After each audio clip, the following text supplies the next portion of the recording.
This time around, the final victor of the battle was Nian. As for Eternal Sin, Candy and the rest of their team, they had played all their cards already.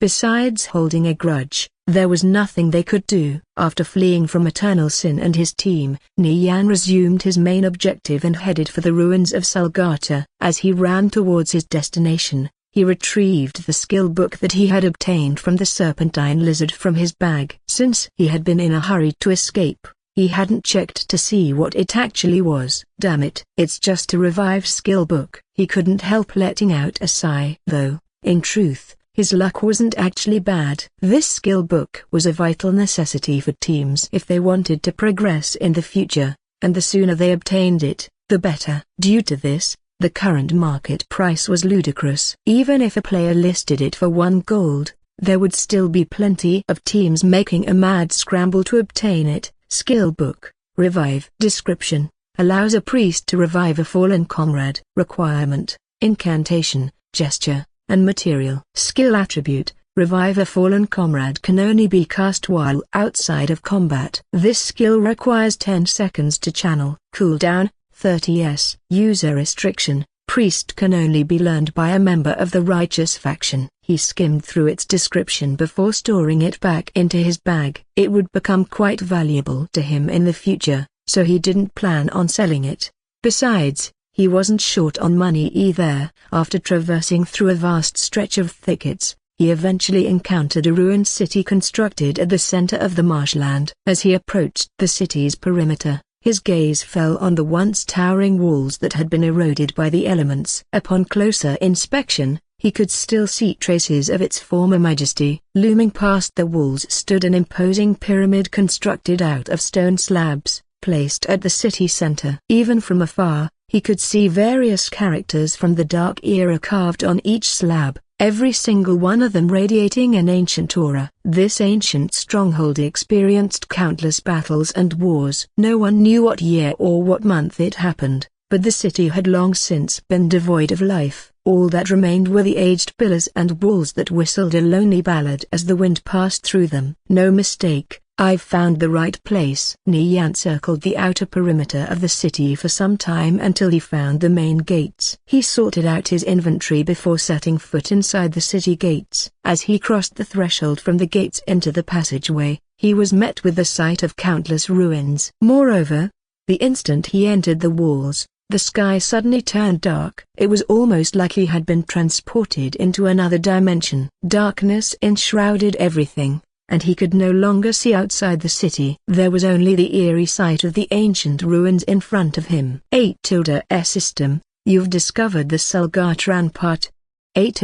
He saw rows upon rows of dilapidated buildings that led to the giant pyramid off in the distance. As he peered through the passageway at the main road, he saw the ghastly bones of the dead littering the pathways, streets, and sidewalks. Suddenly, he felt a cold chill assault the back of his neck. A cold wind blew, and the scattered bones began moving on their own. Seeing this, he hurriedly climbed to a higher vantage point. Shortly after reaching a reasonable height, the countless bones of varying sizes began to assemble together. There were some of short stature, seemingly belonging to dwarves. Another group looked almost reptilian in nature, if you ignored the enormous bony wings that were growing out of their backs. Presumably, these belonged to the dragon race. The rest belonged to the human and giant races. These undead were what remained of an ancient battle. Countless lives belonging to various races were lost inside this stronghold. Their souls couldn't move on to the afterlife, so they persisted through the ages and lingered by their remains. As soon as they sensed the breath of the living, they would reanimate their bodies and seek to exterminate its source without fail. Nian scanned over the nearest ones using transcendent insight. Skeleton Sentinel, extremely frail, level 10, health, 120-120. Skeleton Mage, extremely frail, level 10, health, 80-80. Skeleton Ripper, extremely frail, level 10, health, 150-150. The skeletons had small health pools, and their attacks weren't powerful. In addition, they possessed the extremely frail modifier, so the level disparity between him and the mobs could be ignored. Even so, Their sheer numbers couldn't be underestimated. The entire passageway was filled to the brim with skeletons. Moreover, since they were undead, they couldn't bleed nor be stunned. Stealth was also useless against them since they detected the living through the presence of life, not sight. He hurriedly distanced himself from these undead. If they discovered him, they would charge over in a rush to exterminate him. After putting some space between them, he slowly made his way forward. Eventually, he encountered a lone skeleton sentinel. He unsheathed his daggers and dashed in. Opening with an assassinate, he then followed up with vital strike and instantly smashed it into smithereens. 8-S system, you've successfully slain a skeleton sentinel. Plus 200% experience for killing a monster above your level. You've received 230 experience points. 8. Though these skeletons were relatively weak, the experience they gave was quite decent. Just as Nian killed the lone skeleton sentinel, a group of skeleton sentinels and skeleton rippers from across the passage noticed his presence and bolted towards him. There were over a dozen of them running at him like an incoming wave. The skeleton rippers were the first to approach as they brandished their blades. The skeleton mages behind them raised their staffs. Crimson and pale white energy coalesced together, forming an otherworldly blaze, and a rain of ice and lightning magic followed as well. God damn it! Why are there so many of them? He inwardly cried. After a quick glance behind him, he discovered the exit had been sealed off as well. There were skeletons everywhere. He fled from the fight and dashed toward a fork in the path. Although their numbers were great, their movements were clumsy and awkward. Thus, if he didn't act carelessly, they wouldn't pose too much of a threat to him. 8. Bang, bang, bang. 8. Several spells exploded by his side as he dashed around the corner and escaped the skeleton mage's attack range. As he fled from the skeletons, he observed the path ahead of him and noticed another mob of enemies aggressively charging in his direction. He couldn't retreat since the rear path was sealed off by skeletons, and he couldn't advance into the charging skeletons. Nian quickly looked at the walls beside him. They were roughly 5 meters high, and littered with footholds due to their eroded state. He leapt into the air and scaled the walls. After reaching the top, he gently landed on the other side. There were several skeleton mages scattered around the vicinity of this path. In addition, many bones littered the ground, seemingly yet to reanimate. He didn't dare to be neglectful and dashed towards one of the skeleton mages with his daggers raised. After a brief exchange, the skeleton mage collapsed to the ground and shattered into fragments. The other skeleton mages had already noticed his presence and were in the middle of casting their spells. However, he was lightning fast and quickly finished them off one by one. Afterward, as he began picking up the items that dropped, the bones on the ground trembled and began reassembling themselves. He didn't stay any longer and promptly fled towards the exit. However, as his feet stepped past a few tiles on the floor, he felt a slight vibration beneath his feet. Though it had been extremely minute, he still detected it immediately. Traps. He hastily jumped to the side. Boom. The tile he had stepped on exploded, sending debris flying everywhere. Several of the nearby skeletons had been caught by the explosion and were blown away. The shock from the blast destroyed them as they collapsed into a pile of bone fragments. Some of the shrapnel from the explosion also struck his body and caused several damage values to rise above his head. A'12, A'13, A'15. He broke out in a cold sweat as he lay sprawled on the ground. These landmines were extremely terrifying. If he had taken the full brunt of that explosion, he wouldn't have even left a complete corpse behind. Although the landmines were dangerous, with a single explosion being able to instantly kill a thief, there was a slight 2-second window before they actually detonated. As long as he maintained his awareness, he could pass through safely without a hitch. Nian climbed back to his feet and dashed toward his destination, clearing out the skeletons as he traveled along the narrow, twisting passages of the Sulgatran part. After clearing out several passages, and finishing off the last nearby skeleton mage, his experience bar had risen by 2%. Along the way he had picked up many items, though he still hadn't had the time to sort them out yet. As he advanced onwards, He eventually encountered an area with no skeletal remains. Finally, a broken bar. This ought to be a safe area. He sat down and began sorting through the items he had recently picked up. 27 coppers and 2 super pieces of bronze equipment. Just as he was about to close his inventory menu, a shabby-looking scroll at the bottom corner of the window caught his eye. Only then did he recall that he had obtained such an item. He must have picked it up from that skeleton mage he destroyed earlier. Written on this yellowed scroll were the ancient characters of the dragon race. It read, "Ancient spirits awaken from within the shadows." It was a special one-use item called a spirit summoning scroll. As the name suggests, the player could summon an ancient spirit by activating this scroll. However, there were downsides. In the event that the player failed to control the spirit,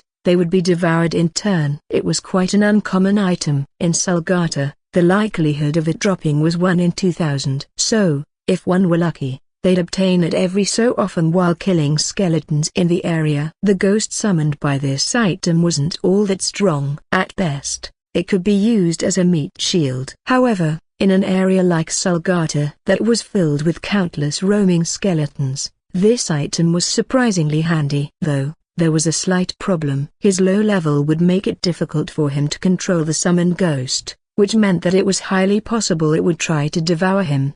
A broken bar, should I use it or not? Nian pondered for a moment. If I'm capable of controlling it, then I'll have a meat shield at my disposal. If I fail, however, my only loss will be a scroll. With those thoughts in mind, he turned and surveyed his surroundings. It's pretty spacious here, and for the time being, there won't be any monsters to disturb me. After thinking for a bit, he bit into his thumb and pressed it onto the scroll, using his blood to draw a dark red mark. As his blood gradually seeped into its fibers, the scroll began to radiate with a faint glow. The ancient seals written on the scroll were slowly beginning to activate. Soon, a dark ghastly energy emerged from the scroll and gradually condensed into the form of a person. The spirit he summoned was a ghost assassin. It appeared translucent and held a shadowy dagger in its hands. Ghost assassin, level 10. Health, 230. Its stats actually weren't bad for a level 10 summon. In his previous timeline,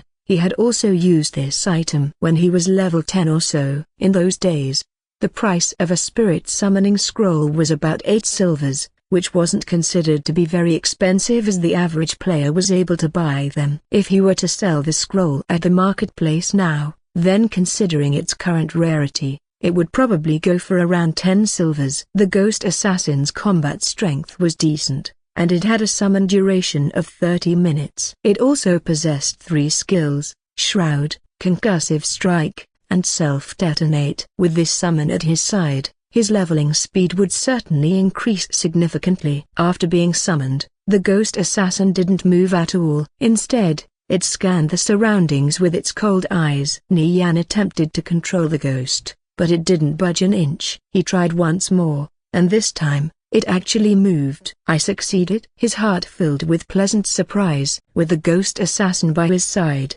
he'd have an extra hand to help fight the skeletons. Contrary to his expectations, however, the ghost assassin's dagger flashed with a cold glint as it suddenly dashed toward him. Shit, this arsehole is trying to devour me. This wasn't entirely unexpected, though, as he never had high hopes to begin with when he summoned it. His level was simply too low. Moreover, the ghost wasn't merely a level or 2 above him. It was 5 entire levels above him. Controlling it couldn't have been an easy matter. In the event that the player failed to control the summoned creature, they would be the first thing the summon would aggro onto. Disregarding the fact that it could be stunned as it sped toward him, Nian pulled back rapidly and dodged the ghost assassin's oncoming attack. Then, seeing an opening, he quickly pounced forward and went on the offensive. Vital Strike! Nian shouted out as he slashed his dagger across the ghost assassin's neck. Yet, the attack seemed to be ineffective as its shadowy neck simply restored itself almost instantly after being cut. Brandishing the dagger in its hand,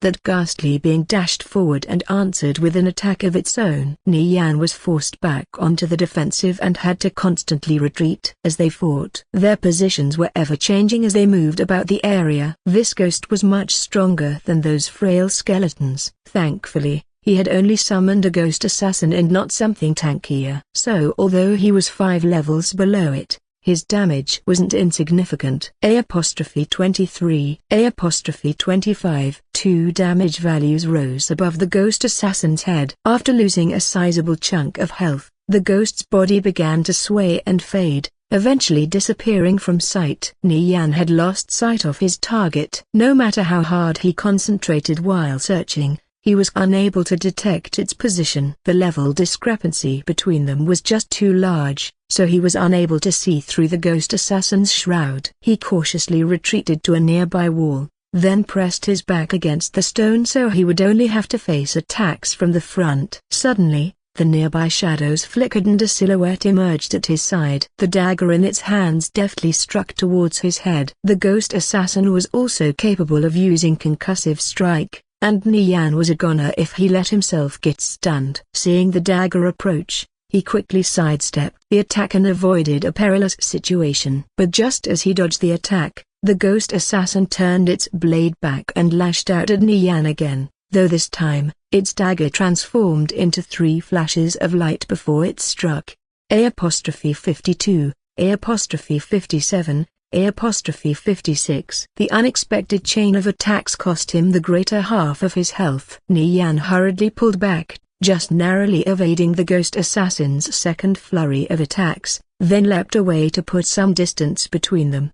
He took out a basic health potion and poured its contents down his throat, instantly restoring 30 health. Seeing the ghost assassin draw near, Nian swung out his right arm and attempted to hit it in the head with a concussive strike. The ghost assassin's head split in 2 from the force of the strike, but rapidly began recovering to its original shape. While its head recovered, the ghost halted its movements for several seconds. And those few seconds were all Nian needed to unload enough attacks to bring it down to 1/3 of its health. He proved to be a bit too greedy with his attacks, though, as he continued attacking even after the stun had worn off. He didn't have time to react as the ghost assassin slashed at his chest. A'76. A critical hit. The attack reduced his health to 13%, leaving him badly frightened. Without sparing a second, he quickly fell back with swift retreat and applied a combat bandage. +20 broken bar, +20 broken bar, +20 broken bar. The ghost assassin had no intention to let him rest as it rushed towards him with a dagger aimed right for his head. Nian dodge rolled to the side,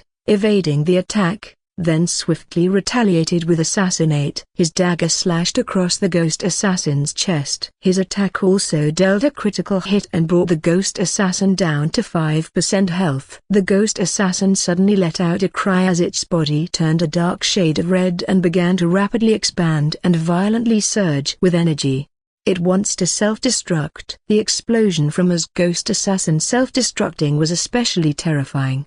He had been caught in such an explosion before in his past, and it caused him to lose over 80% of his health. But that was when he was level 10. As a level 5, he probably wouldn't even be left with a complete corpse. Judging that it was too late to escape the blast radius, he rushed at the ghost assassin and planted his dagger in its throat. Vital strike. The ghost assassin's health fell to 0, and its self-detonate was cancelled. As it dissolved into thin air, it let out a single mournful cry. Ha ha broken bar, ha ha broken bar, ha ha broken bar. Nian gasped for air. That bastard was more difficult than I thought. As he recovered his stamina, his eyes happened to glance over the ground. It actually dropped something. Although the ghost assassin was a summon, as soon as it broke away from the summoner's control, it would become indistinguishable from common mobs. This meant that it could drop items upon death like any other mob. Nian bent down and grasped the item that had dropped. Upon further inspection, it appeared to be a skull that was roughly the size of his palm. Numerous delicate patterns and designs were carved onto the top of the skull, and there were even 2 green gems embedded in its sockets. Cursed skull, fate item. Fate items were spread by the powers of the Dark faction.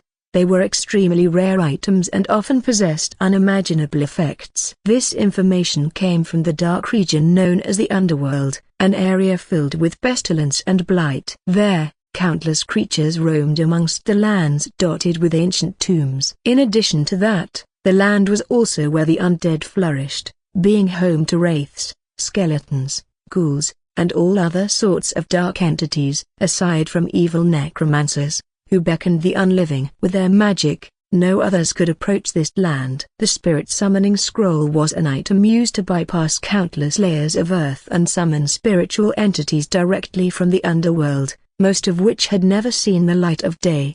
Some fate items served as catalysts for necromancers to summon spirits, while others were evil items that contained powerful curses. Though no matter what their use was, not even necromancers were fully capable of controlling these items as they desired. Just like their name suggested, the outcome of using a fate item could only be left up to fate. Nian read over the cursed skull's description. In order to activate its effect, the player was required to crush the skull, whereupon 3 fate dice would be summoned. Once activated, there was no turning back. The player must roll each die, otherwise they would be cursed. If a 4 or higher was rolled, then the player would receive a reward. If the player rolled a 3 or lower, however, they would be inflicted with a curse based on the result. Of the lower the roll, the heavier the penalty. Inversely, the higher the roll, the greater the reward. Be it a reward or a curse, opportunity and risk were 2 sides of the same coin. Additionally, the cursed skull would disappear if it wasn't used within 5 minutes. After he finished reading the description, Nian felt an indescribable sensation in his chest. The outcome of using this item was hard to predict. This was because the summoned dice were rolled by the system, which meant it was impossible to cheat, and thus the end result depended entirely on luck. This meant each roll had a 50% chance to be a boon and an equal chance to be a curse. Nian calmly sat on the ground and started eating a loaf of bread to replenish his health, though his state of mind was anything but tranquil. It all depends on my luck. Even he couldn't say for sure whether his luck was good or bad. While pondering about what his next action would be, Nian closely examined the skull in the palm of his hands. The skull had a gem embedded in each eye, and they were flickering with a ghastly light. As he stared into the eyes, he felt as though they were staring back, watching him. It was calling to him, telling him that it was simply providing him an opportunity. As for whether he dared to challenge fate, that choice was solely up to him. The future was filled with uncertainty. Nian firmly grasped the skull in his hand, despite still being entirely hesitant about what he should do. If he delayed his choice any longer, then the fate item would vanish without a trace. He endlessly questioned himself to the point of torture. In such a situation, no one would dare make a rash decision. As the minutes and seconds continued to pass by, he suddenly recalled an old folktale in the game. It was about an old man who arrived in a village carrying a sealed chest. The old man entered the village square and told the residents that he would unlock the chest and give all the contents within it to whomever paid him a silver. Yet in the end, not even a single villager was willing to spend the money for the chest. Eventually, the old man left. However, from then on the residents of that village would often lose sleep as they tossed and turned in bed, recalling the old and his mysterious chest. They regretted not paying the silver and getting to the bottom of that chest. The moral of the story was quite simple, and it applied to his current situation rather well. If he didn't use this cursed skull and let it fade away, then perhaps he would end up like those villagers, endlessly thinking back to one event with regret. There's no harm in trying my luck. A broken Barney Yan firmed his resolve and gradually exerted more strength on the skull in his right hand. A tilde it began to split under the pressure as he gritted his teeth. Pop. The cursed skull was crushed into pieces. The next 20 seconds passed in complete silence, as if everything in the vicinity had been frozen in time. Suddenly, an enormous bone-white, 6-sided fate die emerged in the sky, suspended directly above Nian. Each face had a different number carved into it. 1 to 6 appeared in ancient, crimson-red characters belonging to the spirit race. It awaited his attempt to challenge fate. After taking in a deep breath, Nian slowly extended his right arm. As his hand hovered over one of the floating die, it began to spin at an incredible speed, with the number facing him changing at a rapid pace. The scene was easily capable of making a person's head spin from dizziness. Stop! As soon as he called out, the rapidly spinning fate die immediately came to a rest, and the number was revealed before him. The bolded character was in a shade of red that resembled blood. "Sheet a broken bar, I'm out of luck." Almost immediately, a sinister, malicious energy covered his entire body and slowly drained his strength. 8 Air curse, pestilence of the frail. Your strength has been permanently reduced by 10. A. The terrifying curse sent chills down his spine and caused his heart to freeze over. Even if he was a top expert, losing 10 strength was still incredibly difficult to bear. Each stat point was as precious as the next, not to mention that, outside of leveling, permanently raising a stat by even a single point was an extremely challenging task. To Nian, it seemed as though the scarlet number painted on the die had transformed into the slithering tongue of a devil, flamboyant and alluring. It gazed at him in a mocking manner. The die had only landed on a 3, yet it had permanently reduced his strength by 10 points. He had a hard time imagining what sort of severe curse he would have come under if it had landed on a 2 or even possibly a 1. Even worse, he still had 2 more rolls to go. He didn't dare think about the consequences that potentially awaited him. Would he end up a cripple? In that case, he would have to delete his character and start all over again. His fate was unknown, and because it was unknown, it was all the more terrifying to think of. However, he couldn't back out now. The next fate die was quietly floating in the air. If he didn't roll before a certain amount of time passed, he would be automatically cursed regardless. Was he regretting his decision? To be more accurate, he didn't have the time for regret. He hovered his right hand over the second die, causing it to rapidly spin in the air. He didn't know if the next roll was going to be a dazzling reward or a debilitating curse. Though, no matter the outcome, he was unable to escape this trial of fate. What if it's another cursey broken bar? No, it definitely won't be. Stop! Nian called out. The tone of his voice revealed his faltering resolve compared to earlier, but he still pressed on regardless. The ivory-white fate die was akin to a snake coiling itself around his heart. The sound of the die stopping practically caused his heart to stop beating. 5. It landed on a 5. Then, a white radiance descended over him, and he felt as though a huge weight had been lifted. It's not a curse. As long as it's not a curse, then it's okay. Nian regained his calm and checked the system announcement, whereupon he immediately checked his skill window. There was an extra skill in one of the slots. Undead Rite, Undead Temple Magic A Rank 1, sacrifice 30% health to summon an undead for 3 hours.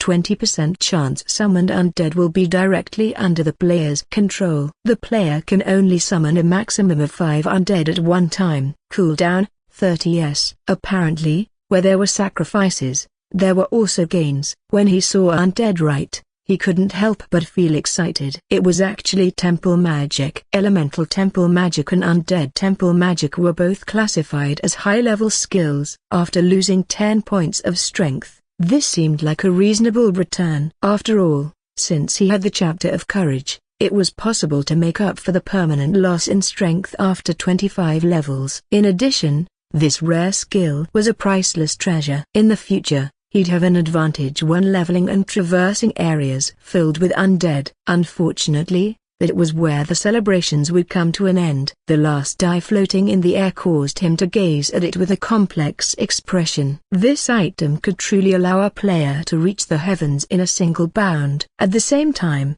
however, it could also consign a player to the deepest layers of hell. Fate tended to operate in an unfathomable way. It could grant a person a short respite during their time of suffering, only to send them straight to eternal damnation afterwards. Life or death. Nobody knew for certain what fate had in store for them. If he wasn't willing to take on the risks, he wouldn't have crushed the skull in the first place. Nian forcefully calmed his mind and extended his hand over the die. A bountiful reward, or a malignant curse, the final result of his gamble would remain shrouded in mystery until this final die came to a rest. The fate die began to spin and tumble in the air as his unknown fate beckoned to him. Seeing the die rotating at a dizzying speed, he broke out in a cold sweat. Please, he broken bar, please don't let it be a curse. Stop! He felt like his heart was going to explode out of his chest. The die immediately halted, and the strange demonic character revealed before his eyes was shockingly a broken bar of 5. Another 5. Perhaps 5 was his lucky number.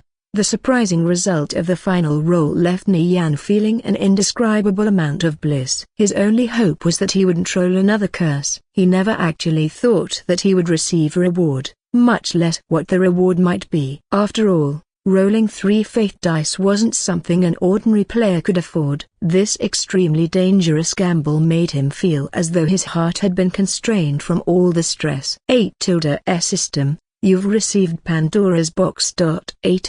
Pandora's Box, Fate item. What the hell? Another fate item? The first one had already given him enough of a headache, yet he was given a second one. If this one was just like the first and could cause him to be cursed, then he'd rather have it disappear. After experiencing the fickle nature of the fate dice, he vowed to never partake in such a terrifying gamble again. Partaking in a dangerous gamble like that once was more than enough, so he wouldn't regret letting the second chance disappear. Pandora's box was a perfectly shaped, silver-gray cube. On each face was a different carving depicting various things such as a sinister skull, a fiendish devil, an angel, and so on. Not only were the carvings both vivid and lifelike, they were also meticulously detailed. In addition, these carvings seemed to be imbued with a peculiar energy. Nian examined Pandora's box a bit more closely. Fortunately for him, it didn't fall under the same category as the cursed skull. In fact, it was actually quite the treasure. Pandora's box,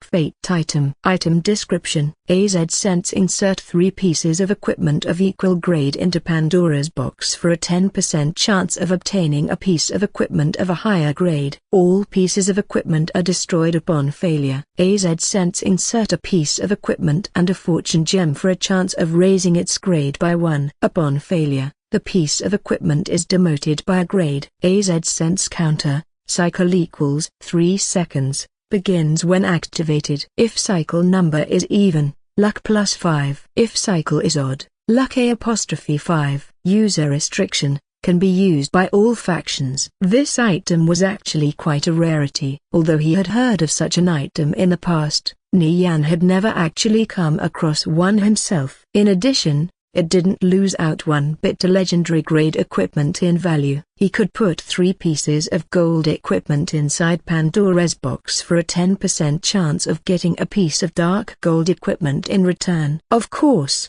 there was a 90% chance of failure as well, which meant the loss of all the items he had inserted, but the potential return was well worth the risk. For example, if he inserted 3 pieces of dark gold equipment into the box, he had a chance of obtaining a piece of legendary equipment. The slight caveat was that very few players would actually dare to stake 3 pieces of dark gold equipment on such a gamble. After all, equipment of that rarity was extremely expensive and hard to obtain. The second method allowed the player to raise the grade of their equipment by using fortune gems. These gems were expensive items created by jewel crafters that increased the success rate of inserting gems into equipment sockets. Usually their market price averaged around 5 silvers, but the real challenge was actually finding them being listed up for sale. Moreover, most of those who bought these gems couldn't bear to actually use them. The item's ability to affect luck was also very useful. It could influence the drop rate, crafting success rate, etc. Broken bar 5 points might not sound like much, but it was actually quite a significant amount of luck. It could increase drop rate by 200%, crafting success rate by 1/5, and so on. As for the inverse, when the player's luck was reduced by 5 points a broken bar, let's just say that, at that point, anything that could go wrong, was guaranteed to go wrong. This item would basically divide the player's time into 2 periods, one where they would be the luckiest man in the world, and one where they would be the most unfortunate soul in existence. Nian pondered for a moment. It wasn't necessarily a lucky item, but he could try his best to trigger events when the timer was on an even cycle. Even though 3 seconds passed by in the blink of an eye, he was confident he would be able to gauge the timing properly. This blessing had arrived so abruptly that he had yet to figure out what item grade Pandora's box belonged to. This was quite the conundrum, one he'd certainly need to slowly research lest he miss any details. But that was a task for the future. Right now he needed to get moving. After standing up, Nian stored Pandora's box away in his bag. It seemed that in this gamble, the risks had brought more reward than punishment. Realizing that he was one step closer to understanding one of the many mysteries of fate, Nian felt his heartbeat fluctuate. As soon as the fate dice disappeared, time in the area seemed to start moving again. The frozen skeletons in the distance resumed their movements and once again began moving towards him with the intent of surrounding him. Many skeletons who had seen Nian while patrolling the area attempted to get closer to him, but upon drawing near, they simply stopped in their tracks. It wasn't until the fate dice disappeared that they finally resumed their pursuit. Because of this, a large mob of skeletons had gradually built up nearby. When Nian looked over,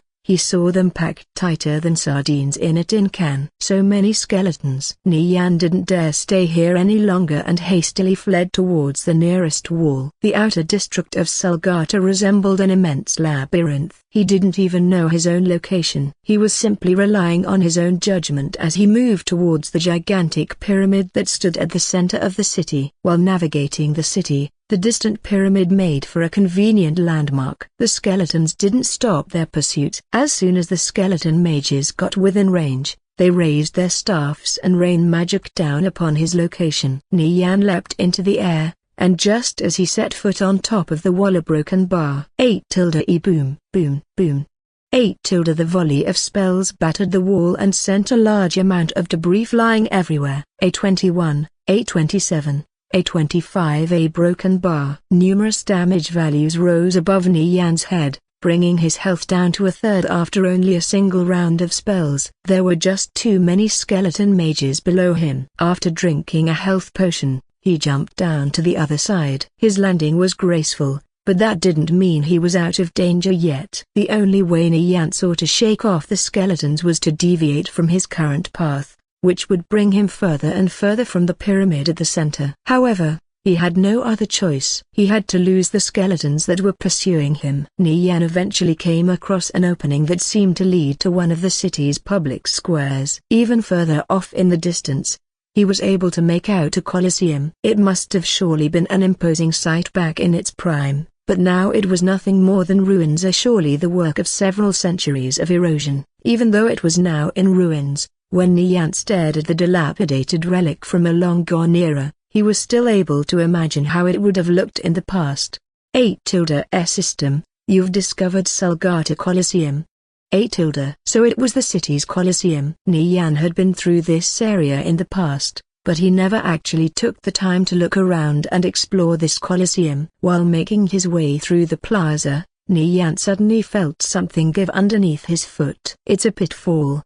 He had been too distracted by the imposing sight of the Colosseum in the distance, and didn't bother to examine the area for traps. Thus, in his carelessness, he ended up stepping right into a trap. Nian suddenly leapt forward in an attempt to jump away before the ground beneath him completely collapsed. To his shock, however, he discovered that the pitfall trap he had stumbled into was gigantic. It spanned over 20 meters wide. How could he possibly leap that far away? Before he could get away, the ground collapsed, sending Nian into a free fall. He didn't know how deep the pitfall was, so he readied his featherfall gem. If the pitfall was too high, he'd have no choice but to use it to prevent himself from dying from fall damage. 8-A thud. 8-. However, those worries seemed to be unnecessary as he landed on the ground in only a 26 rows above his head. It seemed the pitfall wasn't too deep, only around 10 meters at most. Nian had fallen into a square room surrounded by prison cells. Above him hung several night pearls which illuminated the area below. As he took a good look at his surroundings, he then realized just what kind of place he had fallen into. He was likely dropped into an underground dungeon. On either side of him were two enclosures with stout metal bars which firmly prevented escape. As he peered through the gaps and into the enclosures, he saw a gigantic set of bones in each one. The bone piles were over 4 meters high, and he could see an enormous tail, skeletal wings, and a lizard-like skull mixed in. These two skeletal remains had most likely been dragons when they were alive. Since this dungeon wasn't too far from the Sulgata Colosseum, it seemed these dragons were forced to fight in the gladiatorial arena. As prisoners of the Colosseum, all of their freedoms were wrested away, and they were made into tools of entertainment for the nobility. When Sulgata finally fell, they were most likely abandoned and kept locked in their cells, left to starve, and eventually turning into skeletons. While Nian was lost in thought, the two bone piles suddenly trembled and slowly began to reassemble. 8 Roa. 8 The two skeletons let out indignant cries which reverberated across the entire dungeon. They resembled two vicious beasts as they charged at Nian. 8 Bang.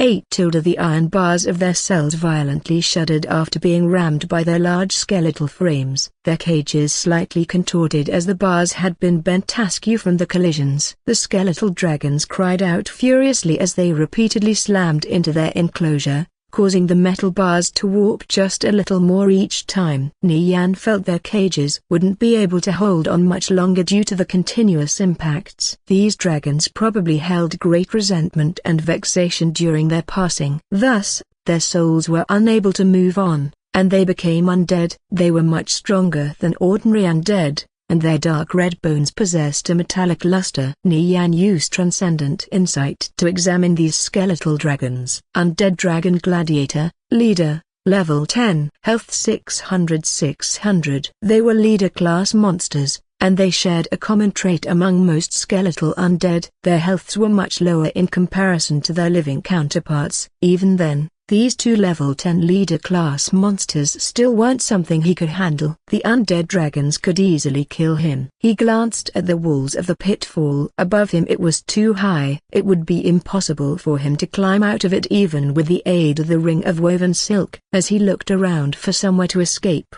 his eyes happened to fall on a tunnel in the distance that appeared to be the dungeon's exit. However, the tunnel was sealed off by an iron gate. The gate was firmly clamped shut by a giant padlock. He didn't have any thoughts of smashing the gate open. It simply wasn't possible. He wasn't like those undead dragons who possessed large bodies and robust frames. After the repeated collisions from the undead dragons, many metals bars were visibly damaged and bent out of shape. The cages were becoming increasingly weaker with every passing second, and eventually, they collapsed, freeing the skeletal dragons as they charged towards Nian.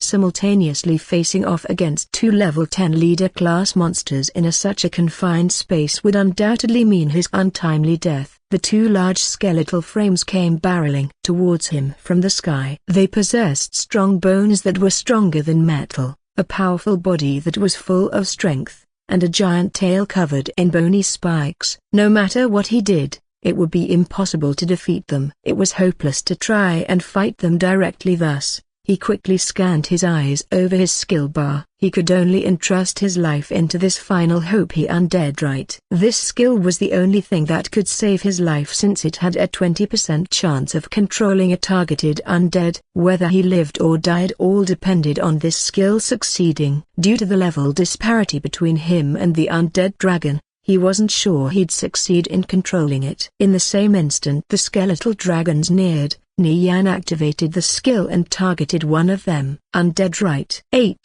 System, you've targeted Undead Dragon Gladiator with Undead right. Your health has been reduced by 30%. 8 System, Undead right has failed. 8 As soon as he read the system notification, Nian activated swift retreat and rolled out of the way. A giant tail whipped towards where he had just been standing. 8 boom. 8 Clouds of dust rose into the air, and large cracks were left on the ground where the tail had struck. Since the two dragons had charged at him at the same time, one of them ended up ramming against the other, and they were both sent staggering several steps back due to the impact.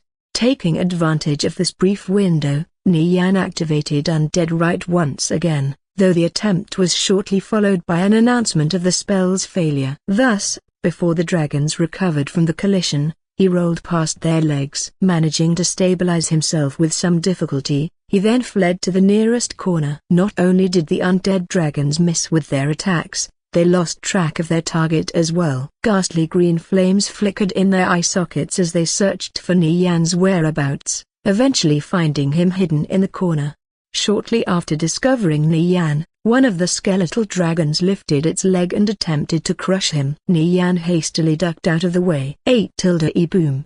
The stomp left a deep imprint in the floor. Following the first one's attack, the other skeletal dragon attempted to stomp him as well. He was frightened half to death, as he continuously evaded their attacks. Fortunately for him, the narrow passages of this dungeon further limited the movements of the already clumsy undead, and since their attacks were relatively slow, he was able to barely hang on to his life. However, if this battle continued to drag on at its current pace, he would probably end up dead regardless. Undead Right. 8 System. You've targeted Undead Dragon Gladiator with Undead Right. Your health has been reduced by 30%. 8 System. Undead Right has failed. 8 Now that Undead Right had failed 3 times in a row, Nian only had 1/10 of his health remaining. While evading the attacks, he pulled out a basic recovery potion, downed its contents, and then applied a combat bandage to himself. After evading the skeletal dragon's attacks for several breaths of time, Nian cast Undead Right once again when his health bar recovered to 52%. In the same moment, the 2 skeletal dragons attacked. 8 System. Undead Right has succeeded.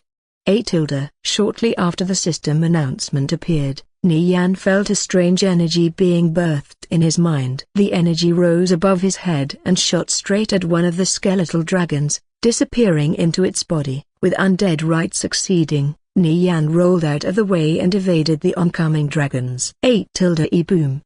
8 The dragons missed their target and rammed into each other, the impact stunning both and sending them staggering several steps back.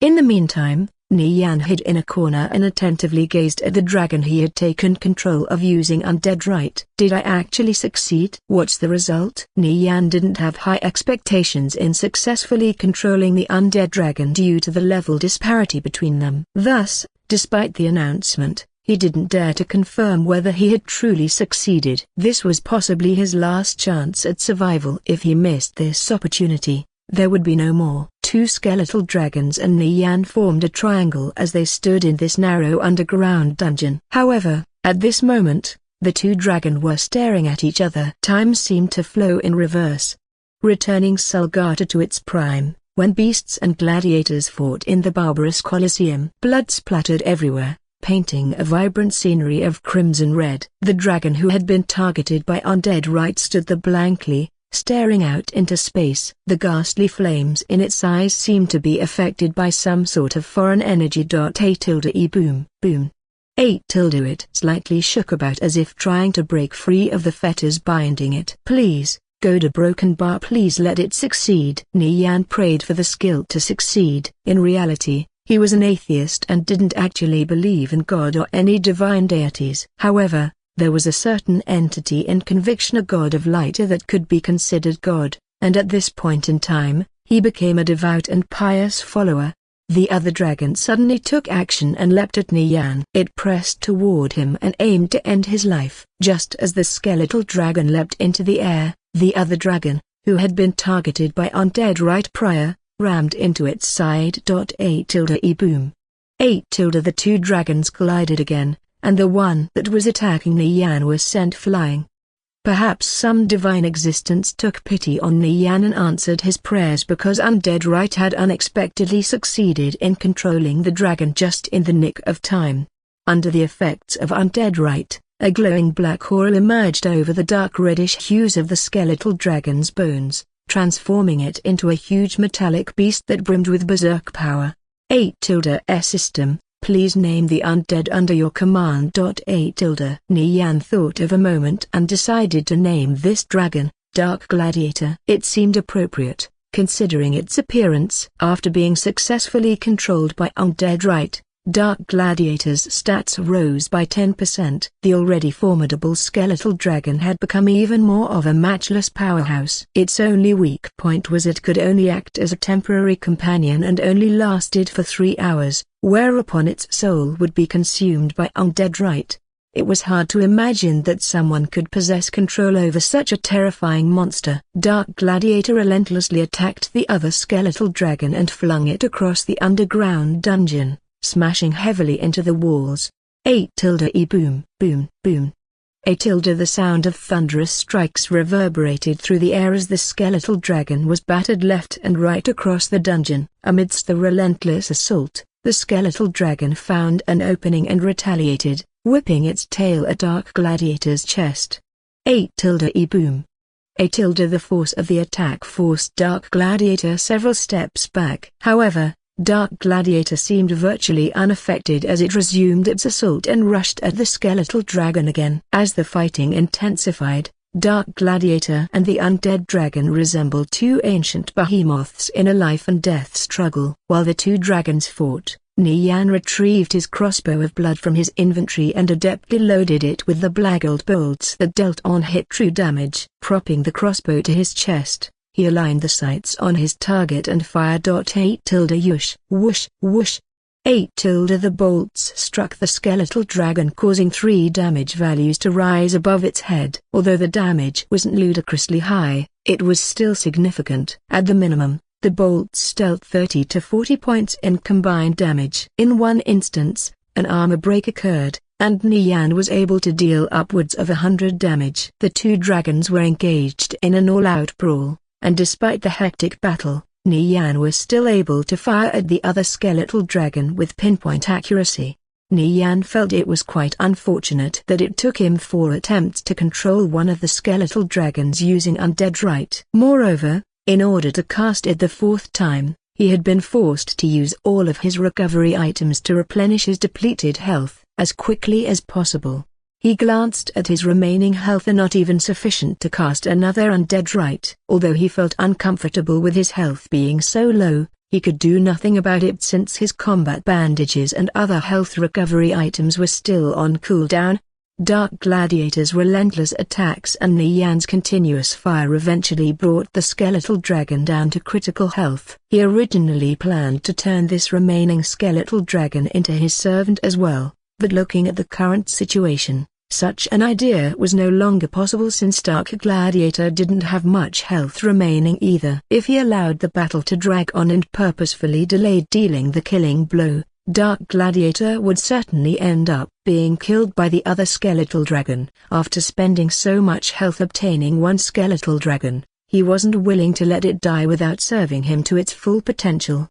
At the 20-second mark since the battle began, Dark Gladiator lashed out with its claws and struck the other skeletal dragon in the chest, simultaneously alleviating the opponent of its remaining health. Following the other skeleton dragon's death, a ghastly ball of flame emerged from its chest and floated upward before gradually disappearing in the air. The skeleton, now a shell without an owner, shattered as it loudly crashed to the floor. 8-.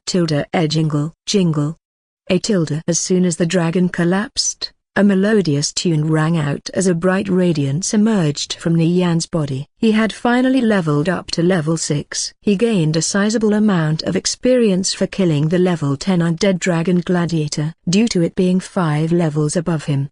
He received 17-fold of its base experience value. Nian walked toward the bone pile and collected the items that dropped from the undead dragon. The first item was a pair of level 10 gladiator gloves for fighters. The other item was surprisingly a gold-grade chest plate, 57 62 defense, strength plus 13, and resilience plus 17. It was definitely a good piece of equipment. He reckoned he could sell it for quite a bit in the auction house, let alone one that gave bonuses in strength and resilience. Even if a gold-grade chest plate had undesirable properties, based on the raw defense it provided alone, it would still sell for a decent price. The value of this armor was only slightly lower than the Lion King's shield he planned to sell to Blade Elite. No buyer should even think of taking the chest plate off his hands if they didn't offer at least 20 silvers. Naturally, this didn't apply for acquaintances or friends who wanted to purchase it.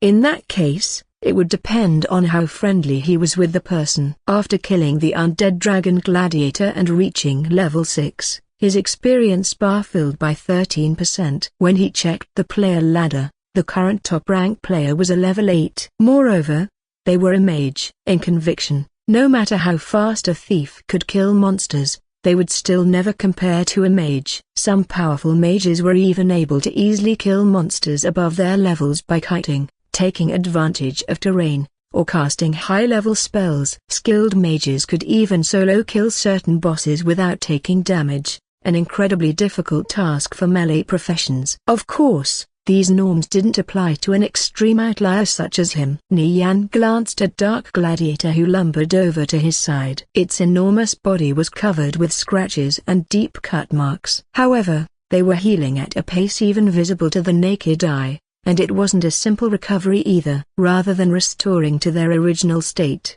razor-sharp talons resembling blades began forming on the skeletal dragon's claws, and its appearance became much more terrifying. The ghastly, pale cyan flames in its eye sockets flickered, radiating a deathly cold energy that made others not dare to stare at it straight on. Despite its imposing appearance, Dark Gladiator lowered its enormous skull as it kneeled in front of him. As a controlled monster, it was now completely subservient to him, answering his every beck and call. Hence, he was free to command it as he pleased. Nian tilted his head upward and peered at the opening of the pitfall. I should be able to escape from here now. He stepped onto the palm of Dark Gladiator's bony claws and ordered it to raise him higher. As he was elevated to a suitable height, he leapt out of its claws and returned to the surface. Dark Gladiator followed soon after and leapt out of the pitfall as well, the weight of its skeletal frame shaking the ground upon landing. With this super meat shield at his side, he would no longer have to fear those common skeletons. Nian would be under Dark Gladiator's protection for roughly 3 hours, so he would definitely make use of the time by retrieving Sulgata's shadow.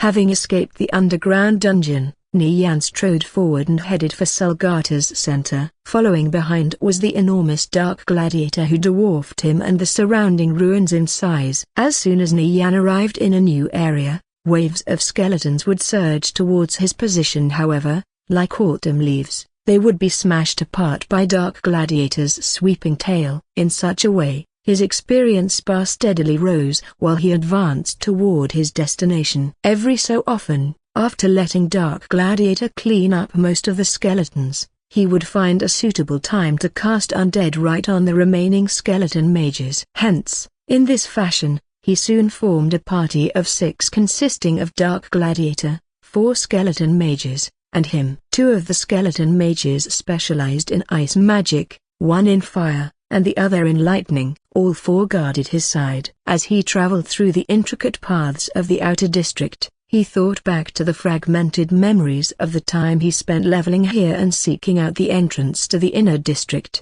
Leveling here is pretty fast. Nian glanced at his experience bar. In the span of a few dozen minutes, it had already risen by 8%. In the wake of his monstrous clearing speed, the surrounding undead in the vicinity couldn't respawn fast enough. Just as he finished clearing the mobs in an area, he heard sounds of activity at his back. Nian furrowed his brows since it didn't resemble the sounds made by the undead. Voices? There are players here? A broken bar. Leveling here is pretty good, but there's just too many skeletons. We almost lost our lives there. How about we go back and call another priest over? 2 isn't enough. We'll need 3 if we want to continue training here.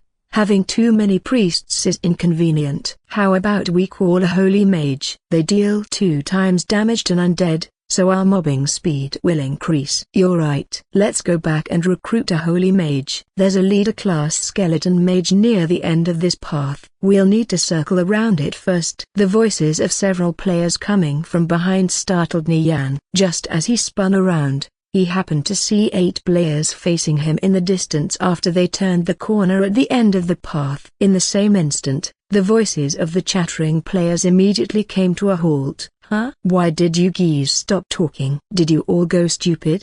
An arcane mage among them asked in a puzzled tone. He then followed his companion's gazes. He immediately lost his voice as well. There, at the end of the path, stood a player dressed in a thief's attire. They could tell with a single glance that his gear, especially the pair of daggers in his hands, was completely out of the ordinary. Why did this thief suddenly appear out of nowhere? What was even more shocking, however, was the enormous bone dragon standing at this player's side. As they stared at its dark metallic red bones, towering body, immense spiked tail, and razor-sharp claws, they could instantly tell it was a tier higher than the common undead walking around this area.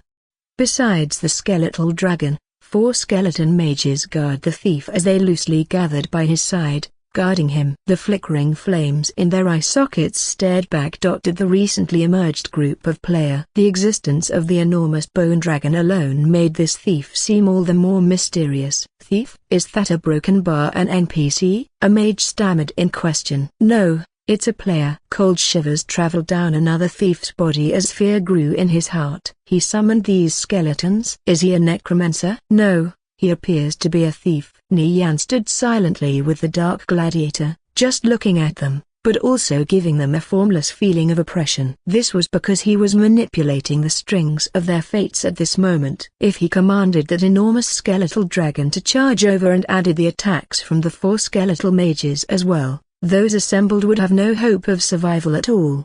The gloomy, cyan flames in the Dark Gladiator's eyes flared. It was waiting for Nian's command. It would immediately make a move if he gave the word to attack. Nian used transcendent insight to view the information of these players. Leader Young 7, Forgotten, Yi Yan, a broken bar. All sorts of familiar names floated into view. Level 6, 6, and 5. These people were influential personages in their past lives. Although they hadn't joined any other guilds, they formed a team called True Dragonmark. The strength of this team was roughly on par with the elite teams of the guilds. It was then that Nian recalled that he'd met these players when he was tracking the serpentine lizard. This made sense when he thought about it. Players who dared come to Selgata Ancient City at this level naturally wouldn't be bumbling fools. Leader Young 7 was a player who would be known as one of the 7 great priests in the future. A strong priest was of utmost importance to a team. They would even have the effect of saving the entire team at critical moments. As for Forgotten,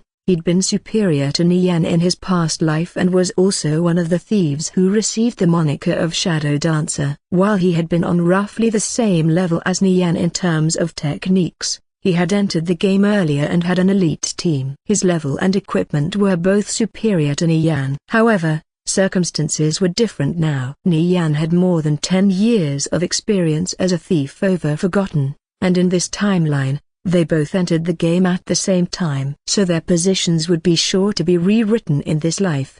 Perhaps one day, they would be the ones to learn to look up to Nian. As for the others, they weren't as renowned as Leader Young 7 or Forgotten, but they had a small bit of fame as well. Yi Yan, for instance, was not a bad fighter. Although he wasn't ranked in their top 10 of the fighter rankings, he was at least in the top 50. This was still quite a high ranking. After all, the entire Righteous faction would have hundreds of thousands of teams 10 years from now. Although Nian had heard of these people before, he'd never come in contact with them. They stared at each other for a while, with the hand that Leader Young 7 was using to grip his staff breaking out in a cold sweat. He didn't display his internal nervousness on his face. However, if Nian made a move, the 6 of them would most likely not make it out alive. They'd naturally be gifting Nian several pieces of equipment. If Nian made a move, it would be a single-sided slaughter. However, Nian had his own thoughts about this matter. These people weren't weak, and although their current levels were low,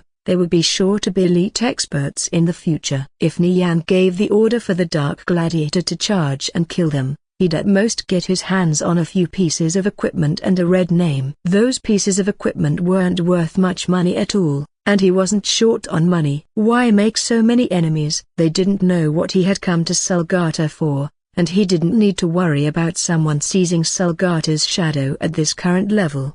Nian smiled faintly and paid no more attention to these players, heading towards the depths of the city. The Dark Gladiator looked at Nian's back, swiveled its head to look at the players, and then turned to follow him. Several skeletons came pouncing towards Nian. The Dark Gladiator lifted its tail high and sent it crashing down heavily, smashing the skeletons into fragments. No one dared to follow. Whoever followed Nian was courting death. Nian walked away quite dashingly. They only had one glance at his face, but it was something that Young 7 and the others would never forget. "Wait!" Forgotten called out towards Nian. Nian didn't turn back as he left straight ahead, vanishing at the end of the path. Countless numbers of skeletons poured in, blocking their line of vision and making it so that even the tall Dark Gladiator disappeared from sight as well. Just who was that fellow? He was damn awesome, and he really had summoned those skeletons. Yi Yan mumbled off on the side. This was too frightening if this was the case. Perhaps they weren't summoned creatures. Didn't we get a spirit summoning scroll drop too? He might have gotten something else. Young Seven spoke, deep in thought. Even if this is the case, he's got some skills to dare come to Selgatu alone. Oh right, forgotten. What did you call out to him for just now? Yi Yan asked, perplexed. Since he turned to leave, that proved that he wouldn't do anything to us. It's a good idea to interact more with someone like that. Other people may not be willing to join our team. Young Seven said. Otherwise, Nian wouldn't have turned without another word. It was obvious that he didn't want to have anything to do with them. That's fine too. We'll become familiar with each other after some chatting. I used inspect just now. That guy's called Nian. Forgotten didn't know what he was feeling now either. As a fellow thief, there seemed to be a great gap between him and Nian. Nian? I seem to have heard this name before. One of my friends said once that someone called Nian slaughtered a lot of people in Radiant Sacred Flame. It looks like he's the one. I've heard that he also has a relationship with Sleepy Fox. Leader Young Seven said he had friends in all sorts of places, and his sources of news were more timely. He often gossiped when chatting about news, like which guild had gotten a face full of dust from someone, which guilds had fought each other, etc.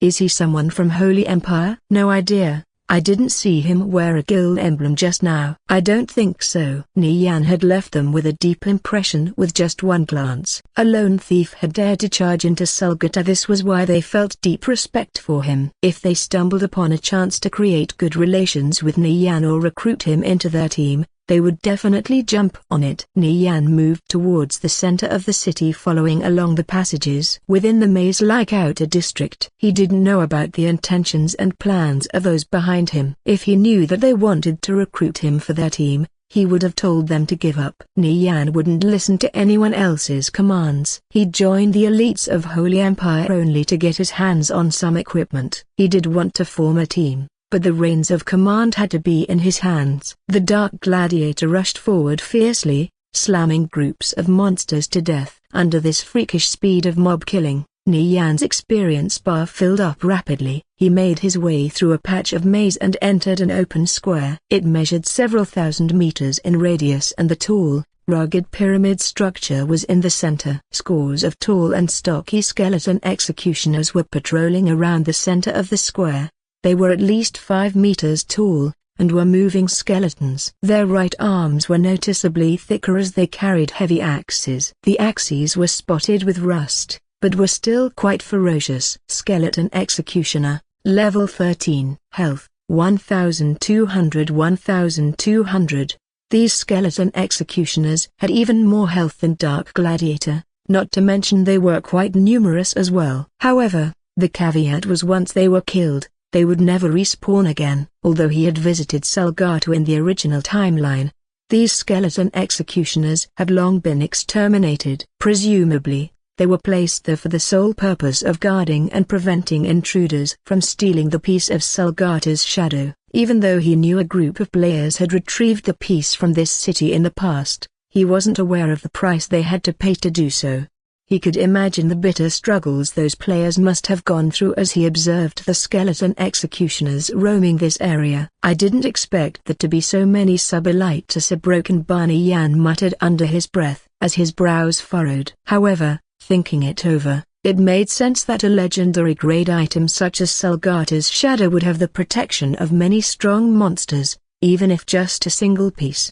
He calmly observed the area's topography to determine if it was possible to make a detour. Unfortunately, the area was too open, meaning he would be spotted as soon as he showed himself. As for any cover he could make use of, he spotted a lone pillar standing in the distance here, something far from being adequate. Another possible method was to have Dark Gladiator lead the Dark Executioners away, giving him an opportunity to sneak in. However, He felt uneasy facing the hidden dangers that might lurk within the pyramid with no help accompanying him. Sacrificing Dark Gladiator simply wasn't worth the risk. He retreated for now and pondered over the matter while farming the weaker undead mobs in the vicinity. Is it possible to turn the skeleton executioners into servants? Nian ordered Dark Gladiator to retreat inside the outer district and remain on standby. He jumped onto the outer district's border walls and retrieved the crossbow of blood from his inventory, then aligned the sight on the skeleton executioners. 52 meters, too far. A broken bar. 50 meters, still too far. A broken bar. Just as he was about to leave to find a more suitable position, a lone skeleton executioner started moving towards him, drawing progressively close. Perfect. Nian pulled the trigger. A tilde whoosh, whoosh, whoosh. 8 tilde 3 bolts pierced the air and successively struck their target. The cyan flames in the skeleton executioner's eye sockets flickered as it tilted its head and locked its gaze onto the aggressor positioned atop the wall. It immediately brandished its gigantic axe and charged at Nian. The skeleton executioner emitted an odd roar that resembled the grinding of a bulldozer, swinging its axe wildly as it lumbered over. The commotion also caused the nearby 30-plus skeleton executioners to come forward. Seeing the skeleton executioner about to smash the wall with its gigantic axe, Nian jumped off the wall and withdrew at the last possible moment. 8 tilde e boom. 8 tilde. The large axe struck the eroded wall, breaking it as if it were rotten wood, bringing down large chunks of stone. 8 tilde e boom, boom, boom. 8 tilde. Several dozen thunderous strikes followed the first, and the walls rapidly collapsed, allowing the skeleton executioners to enter the outer district. Nian ran backwards, his eyes remaining fixed on the crumbling wall as he avoided the flying debris. He found a suitable opening and cast Undead Rite, which took away 30% of his health in an instant. A wisp of light struck a skeleton executioner and entered its body. Its movements momentarily froze. However, in the next moment, the skeleton executioner broke free of the spell's bindings and charged towards Nian with its axe raised. Damn it, it failed. A broken bar. He promptly rolled out of the way, dodging the oncoming axe. He then dashed toward a nearby wall, scaled over it, and hopped off on the other side. In this fashion, he traversed through the labyrinth-like outer district with the skeleton executioners in tow. After destroying several walls without finding Nian, the skeleton executioners finally gave up and returned to the pyramid. There were just too many of them, which made it quite difficult to find a suitable opportunity to cast Undead Rite. Not to mention the low success rate. Even if he succeeded by some lucky fluke, his new servant would be hacked to pieces by the other skeleton executioners almost immediately. Although there'd be one less to deal with, he could only imagine how tedious and inefficient it would be using this method to enter the pyramid. At the very minimum, it would take him 2 to 3 days to clear the area of skeleton executioners. Retrieving that piece of Sulgata's shadow is going to be more problematic than I initially thought. A broken bar. In the end, Nian had no choice but to helplessly linger around the outer district, allowing Dark Gladiator to clean up the surrounding mobs. Fortunately, the leveling speed was quite fast, which could count as a small consolation. Before 3 hours were fully up, Nian had cast Undead Rite 3 more times but made zero headway in recruiting a skeleton executioner. In a mere half hour or so, Dark Gladiator would disappear. Don't tell me a broken bar. I have to just forget about it and try again later. However, if he decided to give up today, he might not be as lucky next time in finding an amazing servant like Dark Gladiator again. In addition, there was no guarantee another player wouldn't snatch the piece of Sulgata's shadow before he returned. Just as he was racking his brain over this problem, he heard the voices of nearby players enter his ear. It's these guys again. A broken bar. Nian wrinkled his brows. Since the last time he met them, those players had finally explored their way here. With the presence of outsiders, he wouldn't be able to execute his plans without a hitch. Before he retrieved the piece of Sulgata's shadow, he didn't want to allow any others to become aware of its existence. However, he realized even if they arrived here, once they saw how many skeleton executioners there were in the vicinity, they wouldn't even dare to take half a step forward, let alone have any thoughts of entering the pyramid.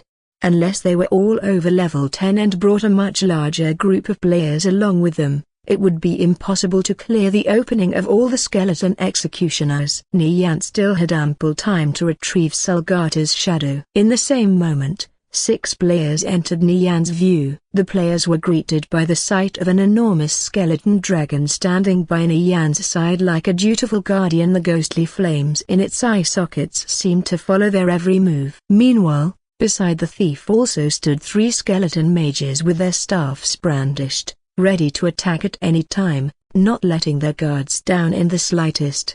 While within the safety of a city or a town, players maintained amiable attitudes and often befriended others. As soon as they stepped into the wilderness, however, their demeanors would completely reverse. Any stranger could become a potential enemy since everyone feared being plotted against or being ambushed by other players. Oftentimes, even simple misunderstandings could lead to an endless bloodbath. So even though Nian had Dark Gladiator at his side, if those 6 players simultaneously attacked him, he'd still end up dying in a short amount of time. Thus, he had no choice but to keep his guard up against them at all times. Leader Young 7, Forgotten, and the others also noticed Nian's presence at the same time and halted. "Greetings, we mean no harm." Forgotten was the first one to speak up. Their group of 6 were also extremely cautious. After all, their life and death lay in how Nian viewed them. "Whether your intentions are bad or not makes no difference to me," Nian indifferently replied, taking the initiative to establish which side held dominance. Young 7 and the others glanced at Dark Gladiator that stood by Nian's side. In truth, his statement was absolutely correct. With such a terrifying servant under his command, it really didn't matter if they had come to provoke him or not. "We came here simply because we wanted to befriend you. Besides, I believe there haven't been any cases where we've offended you in the past," Young 7 answered as he calmly took a step forward and gazed at Nian.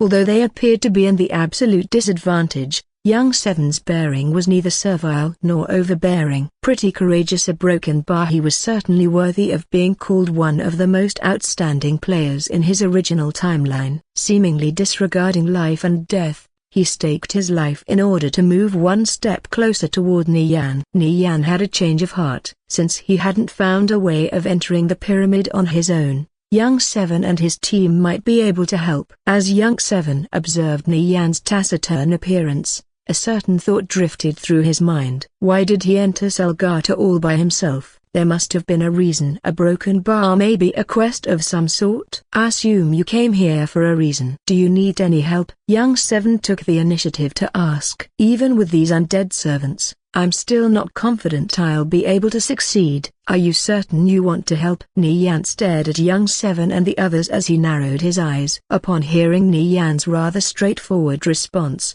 Young 7 and his squad mates felt their minds turn to mush. If he couldn't accomplish his task even with that giant bone dragon by his side, then of what use would they be? Encountering each other here could be considered fate. At the very least, we're not enemies, so if we can provide any assistance, we'll do our best to provide it. Even if we can't, we'll have at least made another friend, right? Young 7 replied in an affable manner. Nian slightly relaxed his mind. In his previous life, he never interacted with Young 7, Forgotten, or anyone else in their group, so he wasn't sure of their personalities. Right now, however, they seemed to be pretty easy to get along with. Perhaps they really could become friends. He went on to ponder in silence. The skeletal executioners always seemed to move together. If Young 7 and his team could draw them away, then perhaps he'd have a shot at entering the pyramid. There would certainly be monsters guarding the interior, but he could just let Dark Gladiator and the skeleton mages deal with them. If things went smoothly, he might actually reach the room where the piece of Salgata's shadow was located. While Nian continued to ponder deeply, Young 7, Forgotten, and the rest of the team shot meaningful glances at each other. Although they didn't know exactly what he was thinking about, he was still a dangerous figure that could annihilate their entire team. If Nian still declined their offer to help, they would have no other choice but to stay as far away as possible. "If we can't help, then let's just leave," suggested Forgotten. Young Seven suddenly came to realization upon hearing Forgotten's suggestion. Since Nian definitely came here with a purpose, perhaps for a secret quest of some sort, their presence here might actually be a hindrance to him. If that was the case, wouldn't they be worsening their relationship with him instead by attempting to help? Even now, Nian still hadn't given a reply. It's best if we just take our leave then, Young Seven concluded. He turned to Forgotten and replied, since we won't be able to help, let's forget it. It's about time we return to town anyway. His voice just happened to be within earshot of Nian. Their conversation dispelled any misgivings he might have previously held and informed him they were willing to leave. It's not that you won't be able to help. But first, how about we make a little deal? Nian suddenly interrupted. What kind of deal? Young Seven asked. I need you to help me with a certain task. It's quite dangerous, but if you succeed, I'll give you a gold-grade piece of equipment. Nian still had the shoulder guards in his bag. Although it was a gold-grade item with decent properties, it was negligible when compared to Sulgata's shadow. If Young Seven and the others were truly willing to help him, he wouldn't be miserly when it came to rewards. In the game's current stage, gold-grade equipment was fairly rare. Young Seven, Forgotten, and the rest of the team privately conversed amongst themselves. To illustrate just how rare gold-grade equipment was, their team had only managed to acquire 2 gold-grade pieces of equipment since the game started. Not to mention, they had to go through hell and back each time just to retrieve them. Yet Nian, a player unassociated with any guilds, was actually willing to give one out so easily. This meant his skill was clearly on another level. Young Seven made a firm resolve in his mind. They definitely had to befriend him. Brother, since you've asked this of us, we can only try our best. As for compensating us, you don't have to bother, Young Seven replied in a bright tone. A measly gold-grade item was nothing as long as they could establish a good relationship with Nian. If they helped him without accepting a reward, then he would owe them a favor. Accepting help without giving anything in return? That won't do. So long as you help me here, I promise to pay back the favor in the future. Sounds good. So, what do you need us to do? Young Seven asked. Well, how about we introduce ourselves first? My name is Nian, Nirvana Flame. I'm leader Young Seven, but you can just call me Young Seven. As for me, I'm Forgotten. And thus, the rest of Young Seven's team introduced themselves. Although their skills couldn't be compared to Nian's, they were still all talented individuals who weren't half bad. We don't have much time, so just follow me for now, Nian said as he headed deeper into the outer district. Young Seven and the rest followed close behind. The numerous skeleton executioners had wreaked havoc upon the outer district. The already eroded buildings had become even more ruined, and many of the walls were collapsed. After Nian and the others arrived at the limits of the outer district, they hid behind a collapsed wall and gazed over at the plaza which led to the pyramid. That they saw over 30 skeleton executioners roaming freely, each one a level 13 sub-elite monster. He can't possibly be thinking of having us fight these monsters,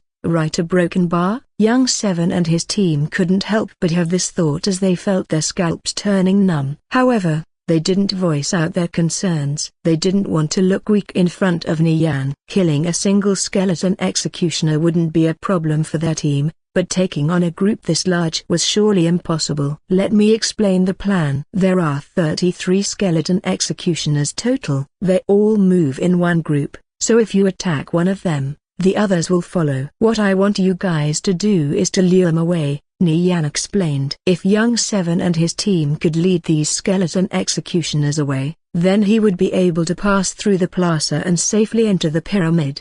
You only want us to lead them away, right? Young Seven asked, mentally sighing a breath of relief. Thankfully that was all he was asking of them. Although the task was still dangerous, it was nothing compared to actually fighting them. Yeah, I only need you to draw them away. It doesn't have to be for long either. Around 30 seconds will be enough, Nian replied. Half a minute was more than sufficient for him to pass through the plaza and reach the pyramid. Alright, that makes things a bit easier. I want you guys aggro them from here. Let me move to another location first. When I'm ready, I'll give you guys the signal. Dissolve your party and accept my invite, Nian instructed. With other players helping him, Entering the pyramid was going to be much easier. Alright. Once Young 7 disbanded his party, Nian promptly invited everyone into his own. Perfect, I'll be leaving it up to you then, Nian said, his tone sounding much less colder than before. Rest assured,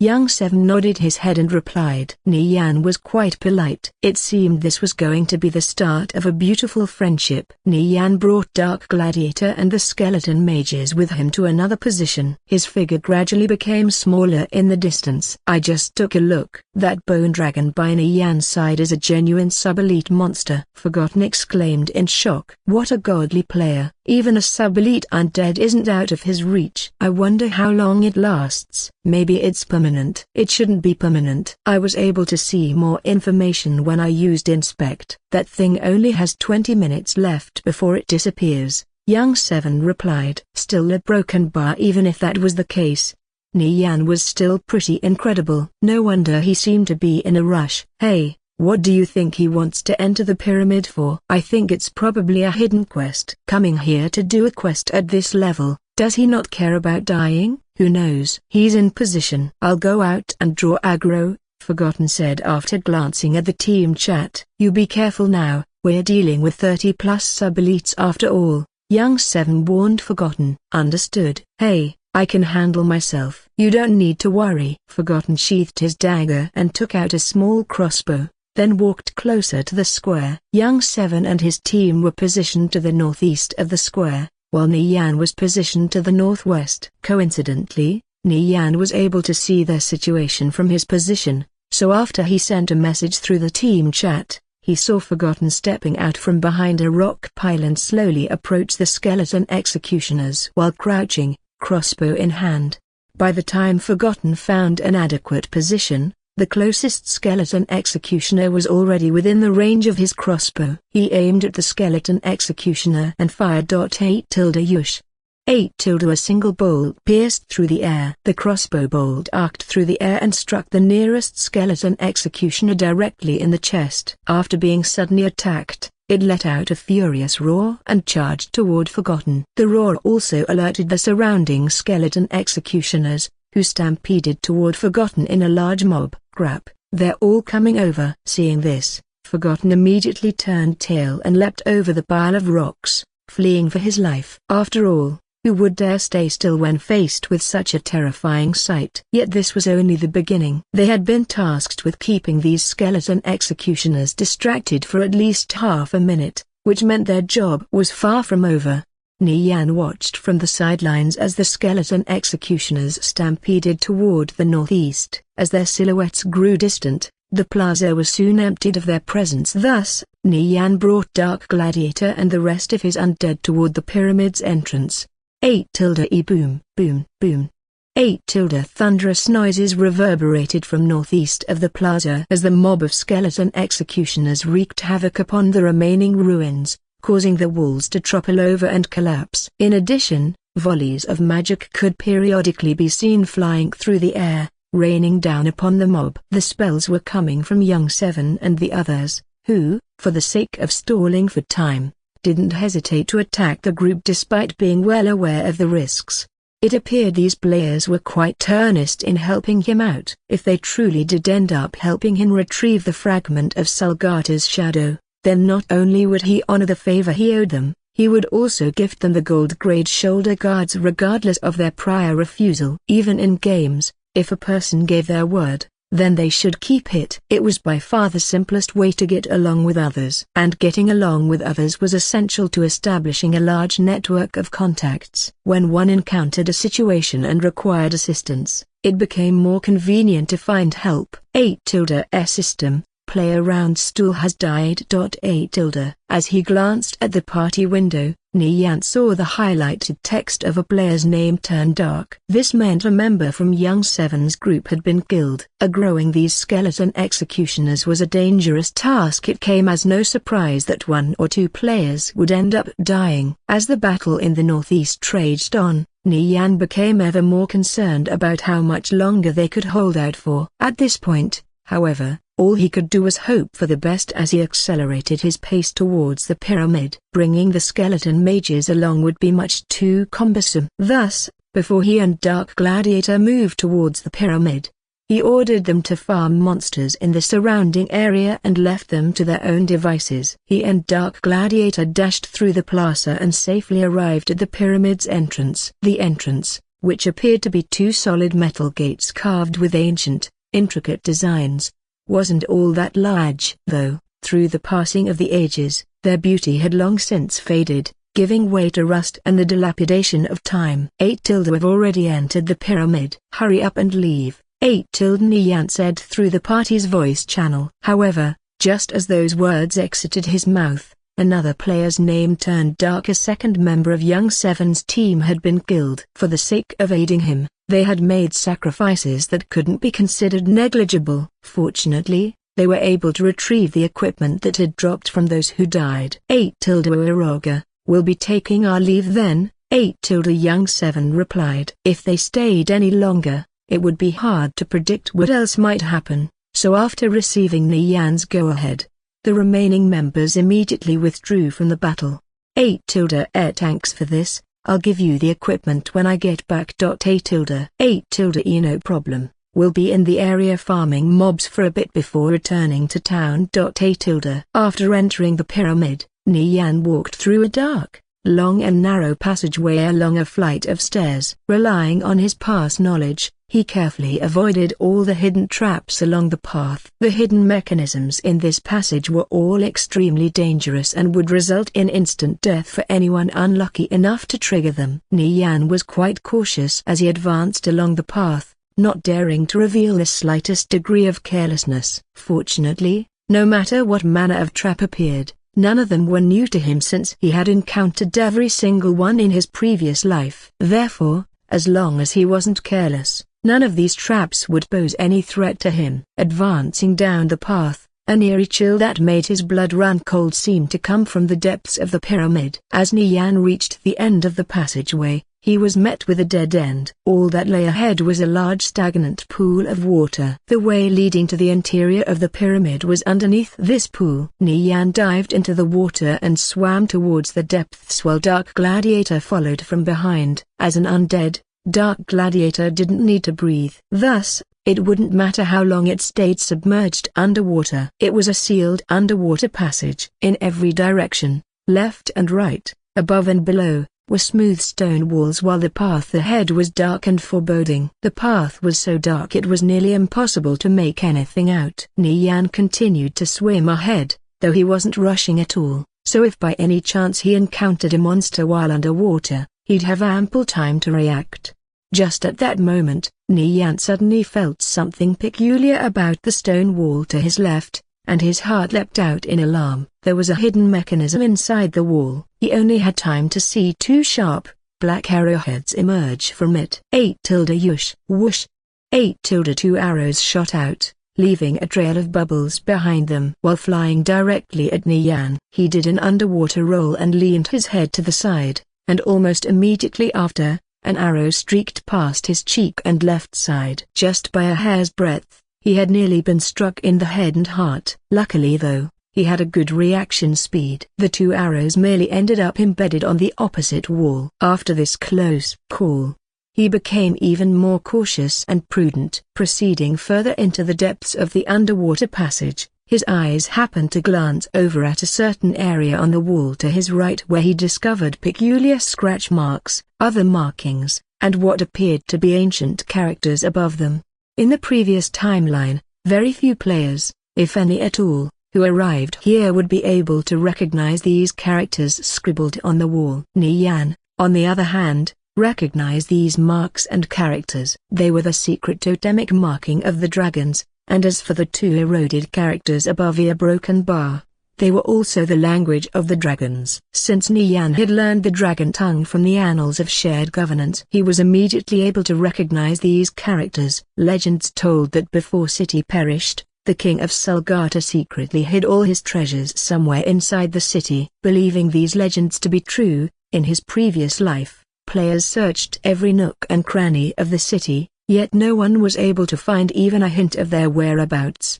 The dragons believed in destruction, exercising their faith in flame and incineration which desired the eradication of everything in existence. It was certain the totemic marking on the wall possessed a unique origin. Upon feeling a sense of suffocation suddenly come from his chest, he realized that he seemed to be running out of breath, so in response, he activated the underwater breathing ability of the water aversion pearl and began searching around the wall. However, excluding a few minute cracks, it was as smooth as a mirror, and he couldn't find any peculiarities whatsoever. Could I just be overthinking things? He was convinced the dragon totemic markings appearing in this location wasn't a simple matter. Paying heed to his conviction, he expanded the range of his search and reached his hands into a nook beneath the wall. There, his hands happened to pass over 5 cavities roughly the size of a fingerprint. These 5 cavities were so faint that they were extremely easy to miss if one passed over them carelessly. Perhaps a secret lay in these 5 cavities. He placed the fingers on his right hand over the cavities, and as he slowly exerted pressure over them, they began sinking inward. 8 rumble. Rumble. 8 a slab of stone an arm's length away from him slowly protruded outward. There was a secret compartment inside this wall. The activating mechanism for this compartment was extremely well hidden. Unless someone searched for a lengthy period of time, they would have no hopes of discovering it. Although he didn't know if any players discovered the totemic markings in his previous life, he definitely never heard of anyone finding this hidden compartment. In the moment the slab fell out and the secret compartment was revealed, a rainbow-colored radiance blossomed out and illuminated the dark, underwater passage. Nian swam over and looked inside, but was blinded by the intense brilliance. However, as his eyes slowly adapted, he saw a mess of items loosely scattered around the interior. It appeared much of the compartment's contents had already been removed, presumably by NPCs. Nonetheless, quite a few items remained behind, all of which were precious gems of various quality and type. Nian collected all of the gems and sorted through them. 5 were fortune gems,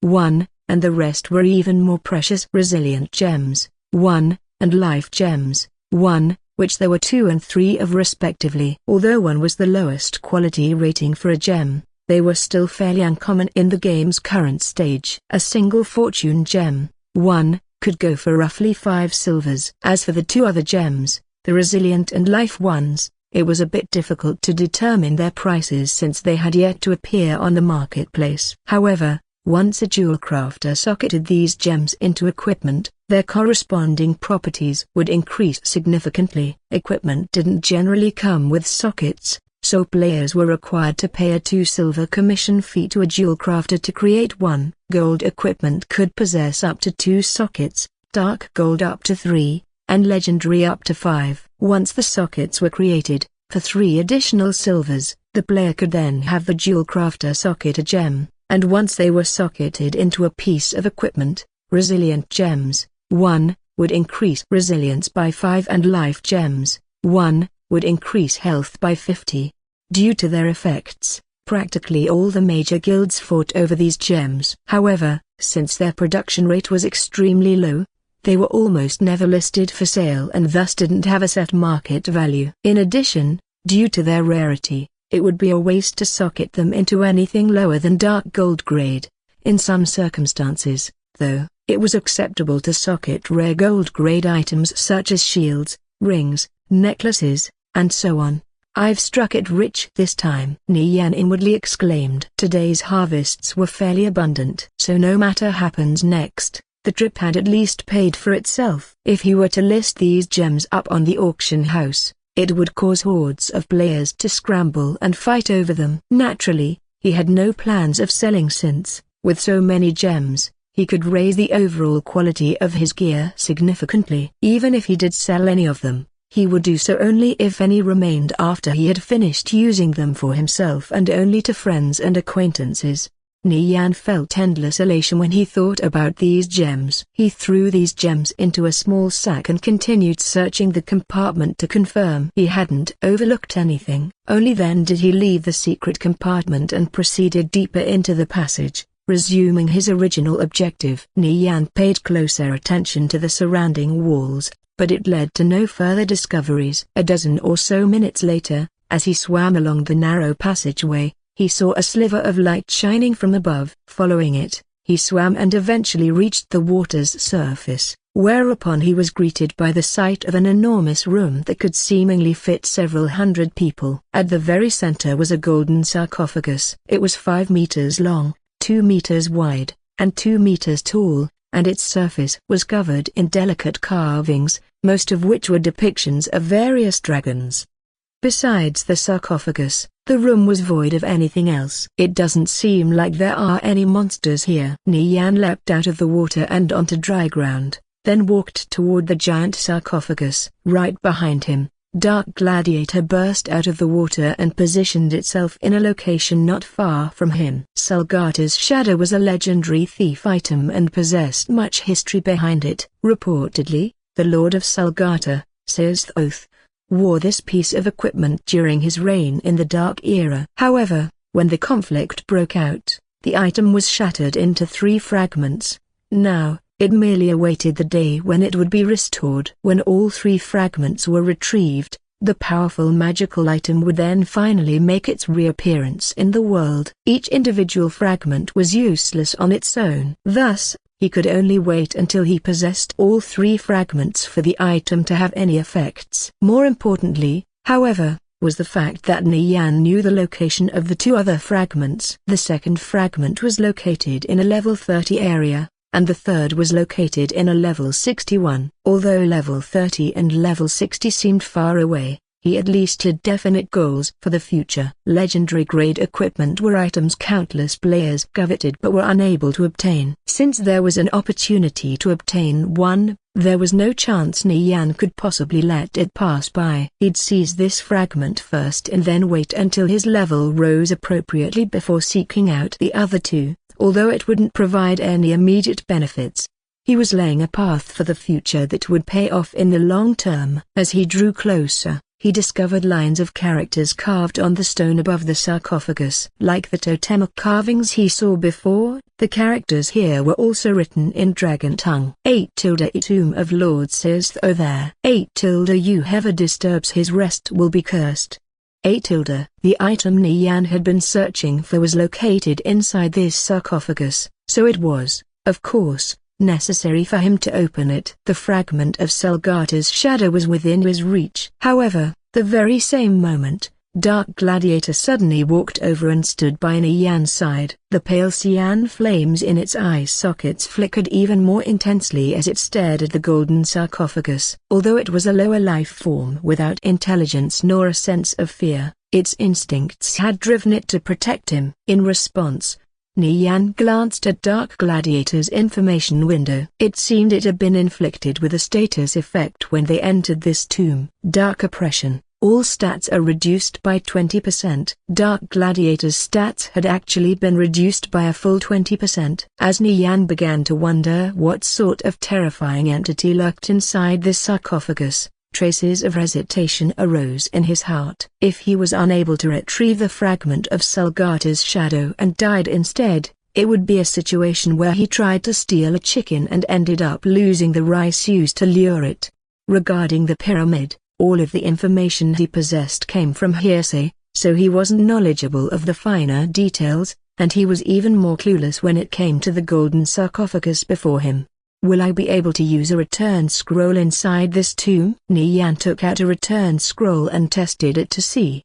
He was able to activate it without a problem. After confirming that he could still use the scroll to escape, the tension he felt abated significantly. In the worst-case scenario, he'd grab the item and use the return scroll to escape.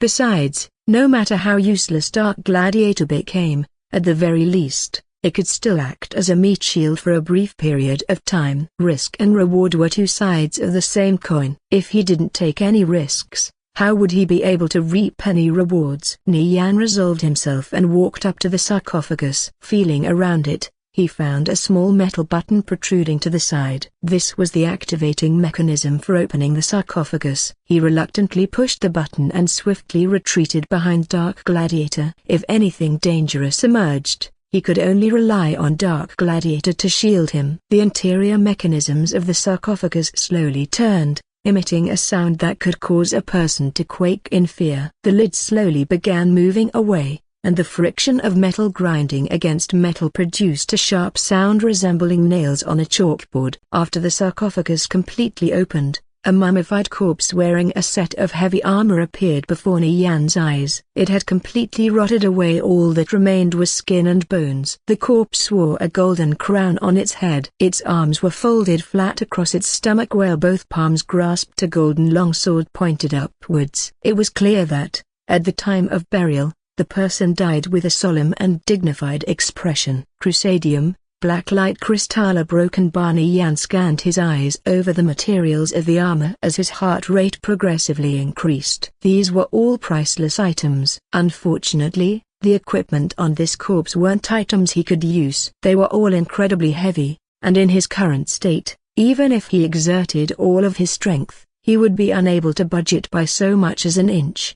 At a first glance, when Nian swept over the rest of the coffin and found the wooden case resting by the corpse's side, it seemed exceedingly ordinary. For it to be put in such a luxurious sarcophagus made it seem somewhat out of place. However, his expression brightened immediately upon laying eyes on it. This box was exactly what he came for. At this point, Nian felt like his heart was going to leap out of his chest. Sulgata's shadow, an item that would cause countless thieves to drool over it, was quietly sitting right in front of him. It was right within reach and so readily available as well. This sort of situation would cause not only him but anyone to feel like they were on cloud nine. Nian picked up the wooden case and carefully removed the lid. Almost immediately, like the rolling tides, swells of magical energy began diffusing into the expanse of the tomb. The source of such a phenomenon was a shimmering pair of fine boots situated quietly within the case. No mistake, this is it, Nian inwardly exclaimed. He nearly choked from his own excitement when he was greeted by the dazzling radiance of these boots. In his previous life,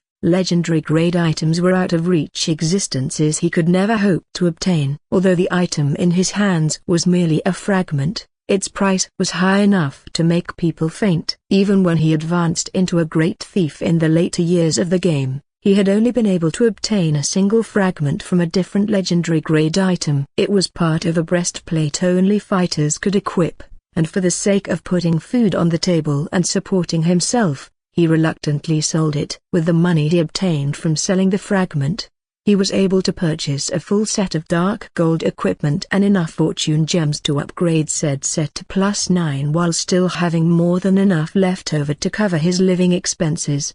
Given this example, one could well imagine how high a price an intact legendary item could fetch. Sulgata's shadow was divided into 3 fragments: Sulgata's boots, Sulgata's feather, and Sulgata's cloth. He needed to collect them for the remnant magical energy to restore the boots to its original form. Sulgata's boots, legendary. Requirement: 130 strength. Description: a fragment of Sulgata's shadow that had been broken into 3 pieces. These boots have remnant magical power and thus can still be equipped. The player must seek out the other fragments, as all 3, Sulgata's boots, Sulgata's feather, and Sulgata's cloth, are required to restore Sulgata's shadow.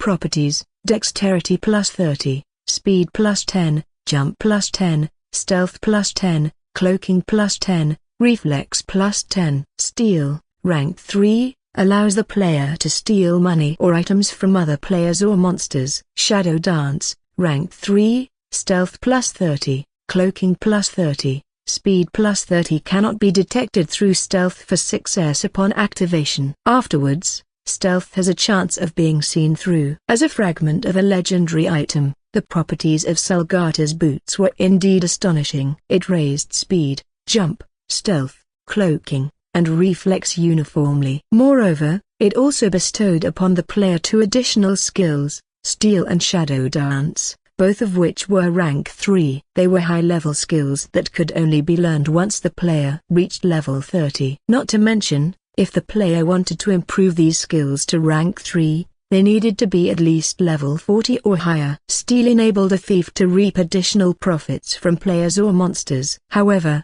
only items from a player's bag could be stolen, meaning thieves were unable to steal gear directly equipped on a player's body. The success rate of the skill and what sort of item was stolen depended on the level gap between the thief and the target, though. The formula for calculating the rate was complicated since many variables besides level were also factored in. Generally, successful uses of the skill stole money from the target, and in some rare circumstances, equipment and other items could be stolen as well. As for shadow dance, it was quite useful for retreating or stealthily approaching a target since a multitude of things could be done within 6 seconds. Despite that, even if the player's stealth couldn't be seen through, it didn't mean they were invincible. All it meant was the opponent wouldn't be able to see them. In other words, after the first 6 seconds of the skill, the opponent had a chance of detecting the player every 3-second interval, which counted as a round within the game. If the opponent failed to detect the player, they would continue every round until the player revealed themselves or their stealth was seen through.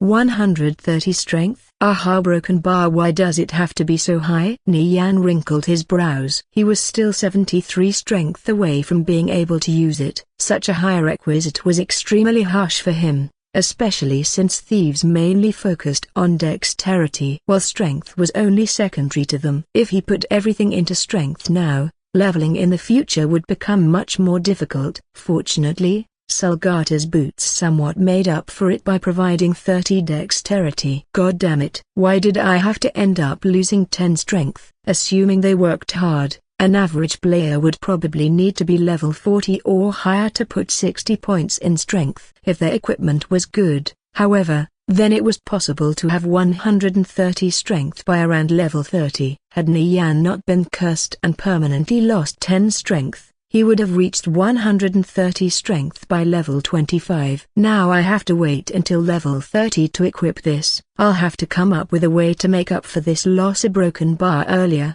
when he had noticed Salgata's boots gave him rank 3 steel, his eyes had lit up with anticipation. He knew better than anyone else what it meant to have steel, let alone obtaining it at rank 3. Prior to level 30, getting 130 strength before level 30 wasn't impossible. In fact, after thinking over it some more, it was possible for him to reach it by level 15. Of course, there was a time and place for everything, and now wasn't the time to be thinking about such things. The moment Nian stuffed Salgata's boots into his bag, Dark Gladiator suddenly trembled, causing him to feel an emerging sense of crisis. It wasn't suitable to stay in this too many longer. He needed to flee, immediately. Just as he planned to turn his head and flee, a terrifying scene played out before his eyes. The mummified corpse of Seostoth suddenly moved, and a pale cyan flame ignited in his eye sockets. Albeit an insignificant ember,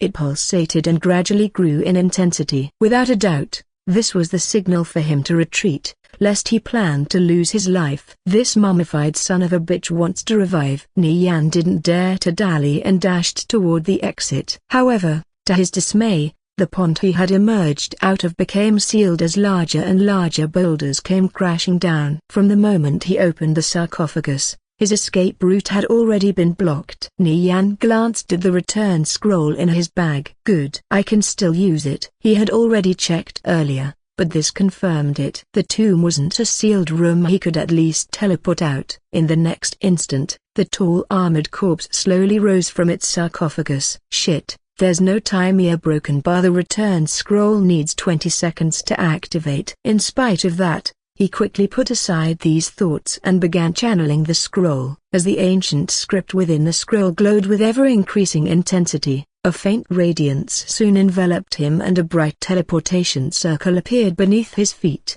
The seconds seemed to stretch longer and longer. By now, Seostoth, or more accurately his corpse, had fully arisen. Wearing a full set of golden armor, it wielded an equally dazzling long sword in its hands and emanated the aura of a ruler. In life, he was a powerful lord who governed over Salgata. After his death, he was buried in this tomb and eventually turned undead like the other inhabitants of the city. Seostoth, Lord, level 15. Health, 50,000. 50,000. A Lord-class monster possessed a terrifying amount of health. Nian knew that if an elite team of level 15 players came, they'd stand no chance of defeating Seostoth. Discussing the possibility of him defeating this boss by himself was even less necessary. If he was even just a step too slow, he would subsequently lose his life. 3 seconds a broken bar, 4 seconds a broken bar, 5 seconds a broken bar. He impatiently counted down as time seemed to slow to a crawl. Nian felt like he was going to explode from the nervousness building in his heart. In the next second,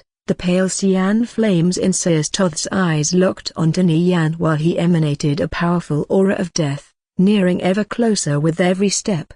At Nian's level, Seostoth's damage was simply too monstrous. There would be little suspense if they fought. With a single slash of that sword, his body would be cleanly bisected while his health bar fell to 0. It was impossible for him to withstand a single attack. Even if he was a fighter, the end result would be the same. Seostoth gradually drew closer, and the sense of crisis bore down on him even more intensely, yet he couldn't move a single step. Otherwise, the return scroll's channeling would be interrupted. Crap, just a little bit longer. A broken bar. Wait. Nian turned his head and glanced at Dark Gladiator, who patiently awaited his command, and ordered it to hold off Seostoth. Without the slightest hesitation, Dark Gladiator lumbered over, brushed past his side, and then stood in front of him in order to obstruct Seostoth. Although it was a being with minimal intelligence, it still possessed an innate fear and reverence toward the existence that lay ahead. However, its loyalty and drive to protect Nian was even more absolute. With the sliver of consciousness in its mind, Dark Gladiator understood it was heading toward its demise. However, regardless of all costs, it would protect its master to the bitter end. Before the imposing 5-meter-tall Seostoth, Dark Gladiator appeared to be naught but a feeble house gecko. The golden armored lord, who resembled a titan that had resurrected from antiquity, emanated an incredibly oppressive aura. Things were dangerous if Seostoth was allowed to get within striking range. Upon receiving Nian's command, Dark Gladiator suddenly soared into the air and then, after reaching an optimal height, plummeted towards the earth in an attempt to dive bomb its opponent. Seeing Dark Gladiator closing in on him, the pale cyan flames in Seostoth's eyes pulsated. He gazed over the frail skeleton dragon, his eyes showing utter disdain, and raised his arm up towards it. With a single flick of the wrist, he sent it crashing into the ground before it even had a chance to reach him. 8-E boom. 8 Dark Gladiator fell to the ground and tumbled along until finally colliding with one of the tomb walls. A'139. Seostoth's damage output was truly terrifying. Even Dark Gladiator, who possessed a formidable defense, instantly lost over 20% of its health in a single strike. Regardless, Dark Gladiator still stumbled back to its feet and charged at Seostoth once more. If Dark Gladiator couldn't hold off the boss, then Nian would have no hope of escaping. It was truly an unfortunate situation, as a servant like Dark Gladiator was hard to come by. However, in a life-or-death plight such as this, he didn't really have any other choice.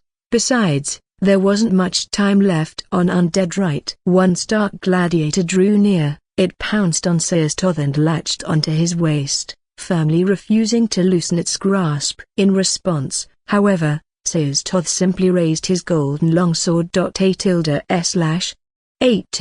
streak of light cleaved through Dark Gladiator's shoulder and cleanly lopped off its arm. Then, he followed with an elbow strike, which knocked aside the frail bone dragon like a ragdoll. Like most undead, Seostoth's actions were extremely clumsy and stiff. Because of this, Dark Gladiator was just barely able to avoid a fatal blow. However, the undead dragon was only hanging on by a thread. With merely 21% of its health left, it wouldn't be able to withstand another one of Seostoth's attacks. Now, with Dark Gladiator nearly out of commission, Nian felt as though his heart would burst from anxiety. Although Dark Gladiator had slightly hindered Seostoth's movements, it still failed at holding him back. 12 seconds a broken bar, 14 seconds a broken bar, 15 seconds a broken bar. The plan had failed. Seostoth couldn't be stopped. Presently, the golden armored lord was standing before him with his massive body ominously looming over Nian. Seostoth's sword flickered with a sharp glint as he gradually raised it high above his head. Nian knew only one thing was certain: He'd die if he allowed that sword to hit him. Staring at the sword, Nian couldn't help but imagine himself being chopped in half. He quickly glanced over at Dark Gladiator, who was still struggling to get up. Come on, hurry up. Dark Gladiator crawled back to its feet. Though it still appeared to be somewhat unsteady, it charged at Seostoth once again. 8 tilde bang. 8 tilde. Just as Seostoth's sword was about to come down on Nian and cleave him in half, Dark Gladiator rammed its skeletal frame into Seostoth and caused him to stumble. Seemingly infuriated that a lower being had caused him to stagger, Seostoth brandished his long sword and attacked in retaliation. A cold arc of light followed his sword as it slashed across Dark Gladiator's skeletal frame, splitting it in half. The bone dragon's halves collapsed to the ground and shattered. After turning Dark Gladiator into a pile of bone fragments, Seostoth turned its attention back to the other pest that he had been too preoccupied to deal with. 18 a broken bar, 19 a broken bar, 20. Luckily, by then, the return scroll had already finished channeling. A bright radiance shone from the teleportation circle beneath Nian's feet as he disappeared from the tomb. The scenery in front of Nian changed as he emerged from Kalor's transfer point. Yet, despite his successful escape, his heart was still racing. I finally got away from that bastard. It's unfortunate I ended up losing Dark Gladiator in the process, thought for broken bar. Whatever. There was nothing else I could have done. Even if I didn't sacrifice him, he would have disappeared soon anyway. Nevertheless, he had still accomplished his objective, which of course was retrieving Sulgata's boots. Now he just needed to figure out how he could equip them as quickly as possible. 8 tilde. Where are you guys? 8 tilde. Nian messaged Young 7 and his crew. 8 tilde. You've already returned to Kalor. We're at the alchemy shop right now. 8 tilde. Young 7 replied. They had actually returned pretty early on to restock. Since there were simply too many mobs in Sulgata, they ended up burning through their supply of consumables fairly quickly. 8 tilde. You'll right, meet me at the auction house. 8 tilde. 8 tilde. No problem. See other. 8 tilde. A broken bar. After some time, Young 7 and his team arrived at the auction house and spotted Nian waiting just outside. Nice to see you, Nian greeted and nodded his head in acknowledgement. If it weren't for their help back in Sulgata, he wouldn't have been able to find those gems or retrieve Sulgata's boots. Likewise, Young 7 replied, followed by Forgotten and the others who joined in. Did you complete your quest? Forgotten asked. He didn't bother to pry any further than that though, as the contents of Nian's quest were his business and his alone. I completed it. Nian nodded in reply. According to my original offer, I owe you all a gold-grade piece of equipment. It's fine. You don't need to compensate us, Young 7 replied. 2 of your members ended up dying. I can't just leave you empty-handed. How would I be able to live with myself? Nian insisted as he sent Young 7 a trade request. He held a favorable impression of Young 7 and his team. They were sincere and kept to their word, so he'd be sure to keep in contact with them in the future. Urged on by Nian, Young 7 finally hit accept, which brought up a trade window in front of him. However, when he saw the item that appeared in the window, his eyes widened in surprise. It was a pair of shoulder guards for fighters. Although it could only be equipped at level 10, it didn't detract from the fact that it was definitely a good piece of equipment. Strength plus 13, and resilience plus 17. A broken bar. This sort of item would definitely sell for at least 30 silvers or higher on the marketplace. Young 7 initially thought Nian would simply give them some random piece of gold-grade equipment. After all, even the most average pieces of gold-grade equipment were still quite expensive since their base properties were innately higher. He could never have imagined that Nian would actually give him something of such high quality. Thinking of how beneficial it would be for them, he no longer had any plans of refusing Nian's kindness. Otherwise, he'd be failing his responsibility as a leader to his team, considering that a fighter's defense played an incredibly significant role in most teams. Since you insist, refusing would be impolite. Brother Nian, if anything comes up and you need our help, please don't hesitate to ask. We'll definitely do our best to lend a helping hand. Young 7 replied in a truly sincere manner, unlike earlier when he was putting on a pretense of being polite. Truthfully, Nian did in fact plan to give them an ordinary gold-grade item in his bag. However, when he saw them giving an earnest effort to help him, to the point of even losing 2 of their members in the process, he changed his mind. He couldn't possibly let them suffer a loss. Besides, he didn't mind giving it away since it wasn't an item he could equip. As for the money he could have potentially received from selling it, he couldn't care less for an amount he considered pocket change. Nian would have ended up disliking Young Seven if he had continued refusing out of politeness. He preferred people who were straightforward with their actions and didn't mince their words. These kinds of people were easier to interact with, plus, they weren't hypocrites. He glanced at Young Seven, then at the members in the back. "If I need any help in the future, I'll keep you guys in mind. I might even ask you to form a team with me." "We'd gladly oblige." Forgotten interrupted from the side. They never had a set team in the first place, and though they liked the idea of forming one, they always lacked the time. Nian's willingness to form a team with them was exactly what they were looking for. When they had met him near the pyramid earlier, they actually came with the intention of recruiting him. In retrospect, however, that didn't seem all too likely because, after witnessing his prowess, they realized their little temple was much too small to host a deity like Nian. With the game servers having only been open for approximately 2 weeks, the number of players capable of forming a team wasn't very high. For Nian to have won over so many exceptional players during this short period was without a doubt an extremely good opportunity. It wasn't like his current circumstances were all that bad either, though. He was able to frequently collect good items, farm high-level monsters, and occasionally join with other teams in dungeon runs. With the transaction complete, Nian continued chatting with Young Seven, Forgotten, and the others a little longer, which caused his impression of them to grow even more favorable. In the end, he had ended up adding all of them to his friends list so it would be easier to contact each other in the future. While chatting with Young Seven and the others, Nian abruptly received a call. 8 in the city. "I've already got the 20 silvers. Tell me where you are, and I'll head over there shortly. A. The person on the other end of the call was resplendent Blade Elite. A. I'm just outside the auction house. A.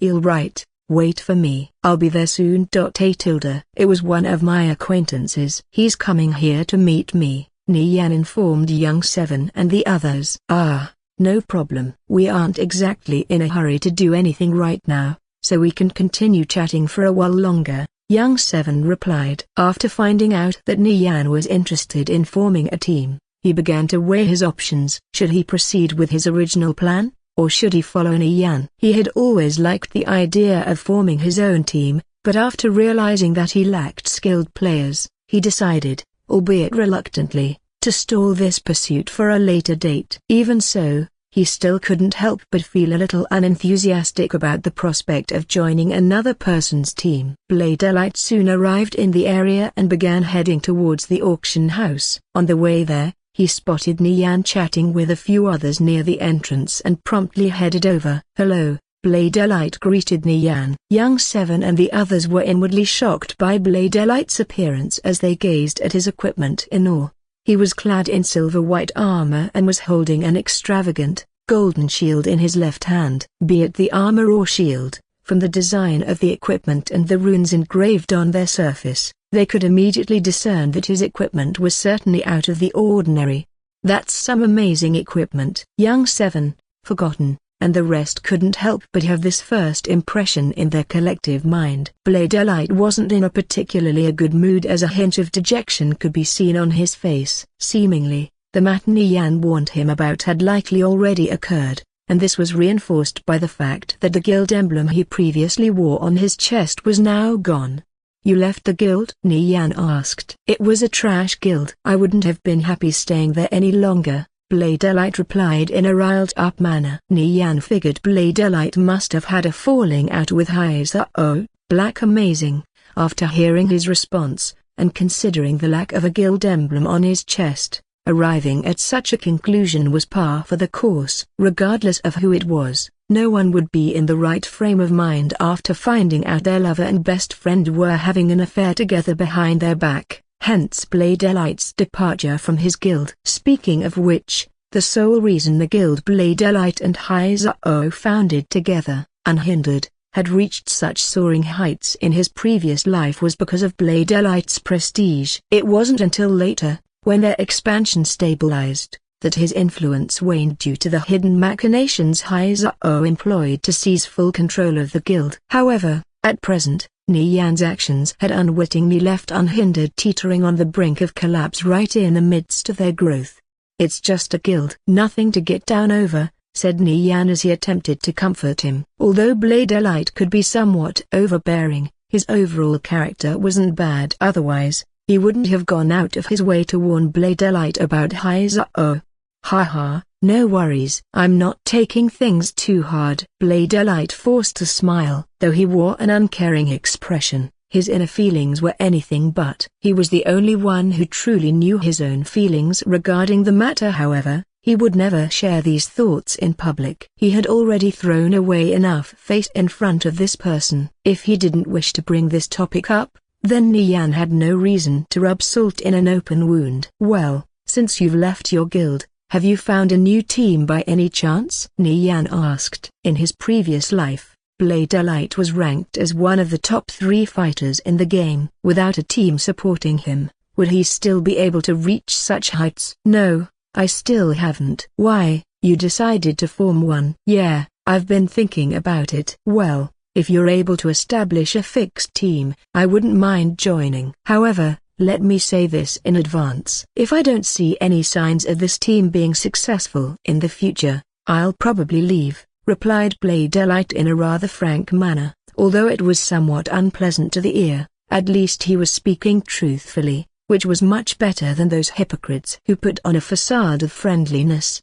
"No problem. Do as you wish. I'm just forming one for the fun of it. The only thing I'll ask of everyone is to gather once in a while to run dungeons together. I don't plan on restricting the freedom of my members or anything," Nian replied.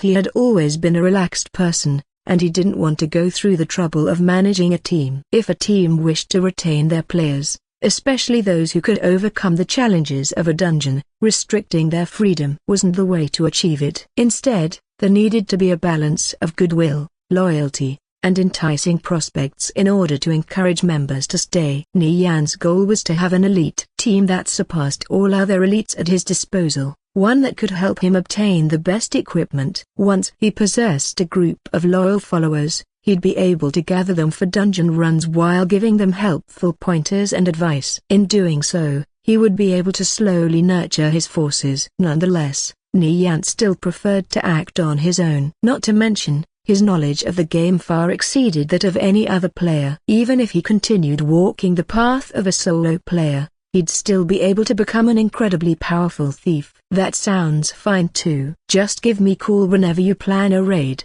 Blade Elite said. "It's still a bit early right now, so I'll let you know in a few days." Meanwhile, Young Seven had been listening in on their conversation from the side and was becoming riled up. If Nian was capable of recruiting a fighter who already had such amazing equipment, then there definitely wouldn't be any harm in joining his team. For their hodgepodge group of players, finding a good fighter had always been an incredibly frustrating task. "Whenever you're ready, count us in too," Young Seven interjected. "All right." Nian nodded. His team now included a fighter in the top 3, one of the 7 great priests, and a thief that had once been on par with him. Tang Yao's damage was still passable, and he wouldn't have any problem recruiting a few more mages with high magic damage either. Then, if he found a few more reliable members, he'd have the makings of an elite team. Only after a little bit of chatting, Nian received another call. This time it was Stone. 8 expert, are you busy today? 8 Yui. What is it? 8 I am a broken bar. The game developers released an announcement that a new dungeon called Sozel Valley will be opening tomorrow. Since we want to be one of the first to explore the dungeon, our guild rescheduled the Agmo to Muddy Swamplands run to today, 8 Stone replied. He felt rather embarrassed. Earlier they had discussed with Nian and decided that the run would occur tomorrow, but now they had suddenly moved it to today. 8 That's alright. I don't have any other plans for today. There should be enough time for a run. 8 When Sozel Valley open tomorrow, he would patiently wait until the players burned through the current supply of black phenol on the marketplace. Then, once the supply dried up, he would distribute his own stock at a gradual pace. However, that would be left for tomorrow. There wasn't much time left in the day, so he might as well spend it doing a dungeon run. I have a few friends with me, so let me say goodbye to them first. Let me know when and where we're meeting up. In 5 minutes at the Calor transfer point. Gotcha. After ending the call with Stone, Nian turned around to face Bladerlight, Young 7, and the others, and said, "Sorry guys. It seems my friends want me to run Agmo to muddy swamplands with them. Let's meet up again some other time." "No worries, I was planning to go off and grind some mobs anyway. Let's get this trade out of the way and then I'll head off," replied Bladerlight as he nodded his head. Young 7, Forgotten, and the rest gazed at Nian with envious expressions. They had yet to form a fixed team and were already having a hard enough time finding players to run even the simplest of dungeons, let alone a high-level dungeon like Agmo to muddy swamplands. This bit of information only firmed the resolve in Young 7's mind. Following Nian would definitely be the right choice. Since it seemed other teams frequently invited him to join them in their dungeon runs, they could probably benefit a lot from his guidance. Nian traded the Lion King's shield to Bladerlight, making his bag 20 silvers heavier. Afterwards, he said goodbye to all them and headed for the transport point. Upon receiving the item, Bladerlight impatiently swapped out his current shield with the new one. The Lion King's shield was an exceptionally stable tower shield with a brown, metallic hue. Moreover, the entire shield was reinforced by magic and emitted a dazzling, golden aura. "What's the quality of that shield?" Young 7 hesitantly asked. The brilliance coming from the Lion King's shield could be described as dazzling. If this really was a gold-grade shield, he could scarcely imagine the sort of price it would fetch if it was put on the auction house. "Gold-grade." "Nian sold it to me," Bladerlight replied. "For how much?" "Not much. He gave me a friend discount, so it was only 20 silver, answered Bladerlight. Speaking of which, aside from the shield, he probably owed Nian a few favors now. Young 7 was slightly envious. Bladerlight definitely received a great bargain. If a shield of that quality were to appear on the marketplace, it wouldn't be sold for anything less than 30 silver, quite possibly even more. Although players sold items to friends below market price, such a deep discount was certainly on the rare side. Unless Nian's pockets were overflowing with money, no one would give away such a great shield for that low of a price. Yet in retrospect, this was most likely the case. Could a person who casually gave away gold-grade equipment like they were stickers really be lacking in money? From the way Nian normally acted, handled affairs, and treated his friends, they could tell he wasn't stingy when it came to his own people. After Nian's departure, Young 7 and company continued chatting with Bladerlight. "You guys wanna come level with me?" Bladerlight offered. "Sure, we'd love to. But before that, a broken bar, you know, the shield you switched out? Would it be possible for you to sell it to us?" "Sure, I don't have any use for it anymore anyway. Since you're Nian's friends, I'd feel embarrassed taking too much." "Let's see a broken bar. How does 5 silver sound?" "I had to take out a few loans from friends in order to buy that shield, and I still have to pay them back, so that's the best I can do," Bladerlight replied. This was practically factory price. The Leo shield he switched out absolutely wasn't worth only this much. The sole reason he gave them such a bargain was out of respect for Nian. "Deal!" Young 7 exclaimed in an excited manner. When he gazed at the Leo shield's properties, he knew he got it for considerably cheap. And just like that, their party obtained a rather decent shield. When Nian arrived in the general area, he saw Sleepy Fox and over a dozen others, totaling almost 20 players, already gathered and waiting at the transport point. The equipment on their bodies was quite extravagant. The arcane mages were all suited in the dark winter set, and priests, the radiant prayer set. The gear of the warriors was out of the ordinary as well. For such a gaudy assembly to not attract attention while gathered around the transport point was nigh impossible. The players in the vicinity were awestruck and were making inquiries about the identities of these elites. Which guild does the team belong to? What? How you could not recognize them? They're from Holy Empire. The player wearing the silver-white armor, that's their leader, Sleepy Fox. The Holy Empire players felt their hearts swell with pride but even more so with arrogance as these passing murmurs entered their ears. Each of them was an elite carefully selected by the top brass of their guild. Even in the previous VMAs before conviction, they had all been members of Holy Empire. Sleepy Fox glanced at the stream of players entering from the main street and happened to spot Nian walking amidst the crowd. "He's here," Sleepy Fox declared to his teammates. Without exception,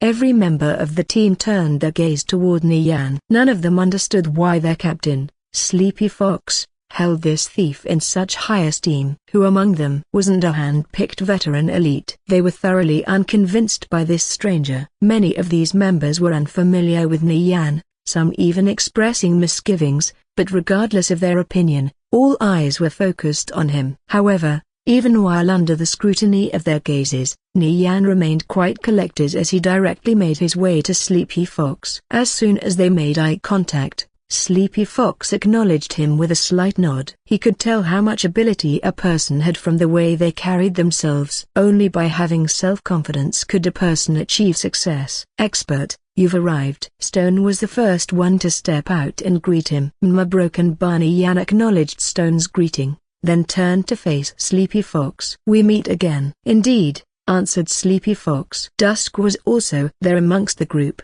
After running Treant Forest together, the two could be considered well acquainted, so he also stepped forward and greeted Nian with a smile. While the four chatted, the surrounding members were surprised to discover that, despite their captain being the prestigious guild leader of Holy Empire, Nian's presence was not the least bit inferior, as he spoke in neither a subservient nor overbearing tone. Not only this, but at many points in the conversation, he was the one taking the leading role. After witnessing such a scene unfold, the identity of this thief once more became shrouded in a veil of mystery. "I hear he's some expert who's already cleared Agmo to muddy swamplands, and this time around, he's only here to guide us through the dungeon. How is that possible? In the entire server, there are only several dozen teams who've cleared Agmo to muddy swamplands." "Are you sure?" "It should be, right." The person who spoke had never personally confirmed this fact, so his confident tone immediately faltered. The members behind Sleepy Fox quietly discussed amongst themselves, occasionally stealing glances at the equipment on Nian's body in order to determine whether he had really cleared Agmo to muddy swamplands, only to quickly find themselves disappointed. He didn't have a single piece of equipment on him that came from that dungeon, but that didn't mean his equipment was ordinary either. In fact, it was quite extraordinary. This was undeniable. "Brother Ni, will you be leading us through the dungeon this time around?" asked Sleepy Fox. He fixedly stared at Nian as if he was trying to figure something out from the other party's expression while even making conjectures about his background. Then, he lowered his gaze and glanced at the dagger by Nian's hip. He could discern that its quality was of at least gold grade. Sleepy Fox's words immediately attracted the attention of the members around him. "It doesn't matter to me. If you wish to lead, I'll simply follow your pace. However, if you want me to guide all of you, beside first dibs on all thief drops, I also want the unknown transfer scroll that drops from the Manticore King," Nian calmly replied. It's not as if he didn't know Sleepy Fox was trying to probe him. He figured Sleepy Fox also wouldn't be so rash as to easily hand over the leadership of this run to him. What kind of arrogant tone is that? The members behind Sleepy Fox couldn't help having this thought. Each and every one of them was filled with indignation. Just who the hell does this guy think he is? Nian acted as if he didn't notice the uproar he caused and simply stared at Sleepy Fox while awaiting his response. If Sleepy Fox couldn't make up his mind, he'd simply withdraw from this dungeon run and enter later with his own team. Though, truthfully, the unknown transfer scroll was an extremely attractive item that he'd like to obtain early on. Although it was just another consumable, to Nian, It held incredible value. Even though many of the members of the team doubted Nian's abilities, Dusk and Stone held their belief in him firm, and they quickly intervened to pacify their enraged teammates. At this point in time, Sleepy Fox finally took notice of Nian's level. His heart shook in surprise, and he couldn't help but recall what Stone had told him. When Stone first met him, Nian had been a complete beginner, fresh at level 0. Yet now, only several days later, Nian had already reached level 6 and caught up right to his footsteps. Wasn't his leveling speed a bit too monstrous? When Nian had informed them that he deleted his old character and restarted, he hadn't really been convinced. However, the evidence in front of him clearly stated otherwise. Not to mention, if he didn't delete and start over, how could he be so informed? How else would he be able to reach level 6 in such a short period of time? Perhaps Nian really did have some ability. Sleepy Fox pondered for a moment before coming to a decision. He turned around and swept his strict gaze over each and every member, quelling the uproar with but a glance. This very scene evidenced just how influential Sleepy Fox was to his team. "Everyone, listen up. I'm going to dissolve our team and have Brother Ni invite you into his own. Today, he'll be acting as the leader of this run in my stead," informed Sleepy Fox to his team. Another commotion erupted from the crowd as players looked at each other in dismay. For their captain to allow a complete stranger to lead them through a run, this was the first time such an event had ever occurred. What if he didn't know what he was doing and caused them to wipe? If that happened, then wouldn't they all end up losing 20% of their experience bar? "Captain, how is that all right? Please reconsider." "Yes, please reconsider." "What'll happen if we end up getting wiped? Can we trust in his ability? Does he even have any?" "If I say it's all right, then it's all right. Now enough chit-chat. Hurry up and accept the invite. I want you all to follow Brother Ni's orders as if they were mine. If you still refuse to listen, then don't blame me for kicking you out of the team. Also, to anyone who doesn't put in their full effort and causes us to fail the run a broken bar, well, I'm sure you already understand what the consequences are," Sleepy Fox replied sternly. He followed a simple principle: those he felt were incompetent would never be relied upon, and those he relied upon would never be doubted. If Nian was going to act as team captain, a role which required Sleepy Fox to put his faith in him, then he would grant him the highest authority. After watching the video of him leading another team through tree and forest, Sleepy Fox also felt a veil of mystery hanging over this person. When their captain responded in such a way, they had no choice but to accept his decision, and the members who had expressed dissatisfaction promptly fell into silence. They all understood an order given by their captain could not be violated lest they be expelled from the guild. From the very beginning, Sleepy Fox had always ruled over his subordinates with an iron fist. Nian slightly nodded his head in approval. In both discipline and strength, Holy Empire's elite team was far above Yilan's Blue Feather team. The difference in atmosphere and quality was almost palpable. They certainly didn't have a smug bastard like Chenbo who put everyone beneath his eyes. Even though several thieves were rather unhappy with their captain's arrangements with Nian, they absolutely wouldn't dare to voice their dissatisfaction.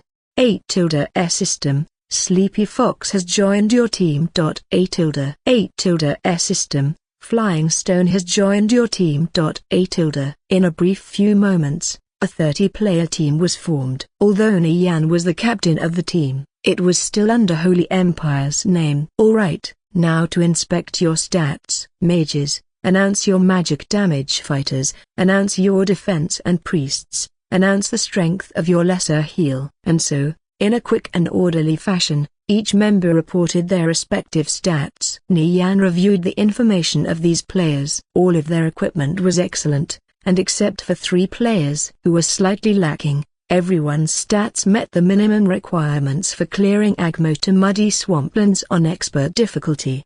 Before they set off, Nian ordered those 3 players to purchase a few scrolls. "Is there anything else we need?" "We've already bought enough anti-paralysis potions," asked Sleepy Fox. He had a certain premonition, which made him believe Nian wouldn't merely be leading them through Agmo to muddy swamplands on easy or normal. Otherwise, why else would he have had ordered some of their players buy scrolls to supplement their stats? Their team absolutely possessed the raw stats to conquer the dungeon on those difficulties without using such items. Which of you fighters have demoralizing shout? Nian swept his gaze over the group, but received no response. I have it, Sleepy Fox answered. He felt bewildered and surprised by Nian's sudden question. Did clearing Agmo to muddy swamplands really require such a high-level skill? All right, not bad. Nian nodded. He didn't explain himself and proceeded to the priests. How many of you have Dispel? All 5 priests in the crowd promptly raised their hands in response. Sleepy Fox did have some brains.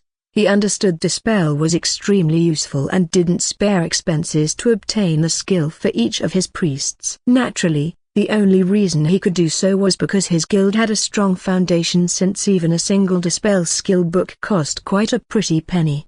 How many of your paladins have Repel Evil? 1, Sleepy Fox answered. Nian wrinkled his brows. It's not enough? Asked Sleepy Fox after seeing Nian's change in expression. Then what about Remove Blind? None. We'll need to purchase 2 Repel Evil skill books and a Remove Blind skill book then. It's also best if you have your Shadow Priest learn Ensnare, but unfortunately, that skill book is a bit too rare. So even if we don't have it, we'll just have to make do. I need to buy a few things. So once you find those items, notify me, and I'll be over shortly. Nian just recalled there was an essential item required to clear the dungeon. Following the end of their conversation, he left the transfer point area and headed for the northeast district. Nian wanted to buy 2 different items that were exceedingly useful at this early of a stage in the game. If not for the dungeon run being moved to today, he would have nearly forgotten about it. The northeast district of Kalor was basically one giant slum, and rows of dilapidated buildings ran along every street and pathway. Just about any point in the slum was accessible through an alleyway. The infrastructure of the district was incredibly complex, resembling one giant labyrinth, and it was quite easy for players who entered the area to lose their way in these narrow paths. Even the largest streets were merely 2 meters across, while the much more numerous alleyways could only fit a single person. Nian entered the winding and twisting paths of the district. The alleys were paved with slabs of stone, while trash collected at the sides of the buildings. I wonder if I'll still able to find it, Nian pondered. Countless forks in the path connected with each to form one giant, confusing network. It had been quite a while since he last visited this area, so his memories of it had become fuzzy and indistinct. Though no matter how vague these recollections were, he could only rely on them and fumble his way through while hopefully going along the correct path toward his destination. The location he sought was extremely remote, so finding it wasn't a simple matter, especially since he only remembered the general direction it was in.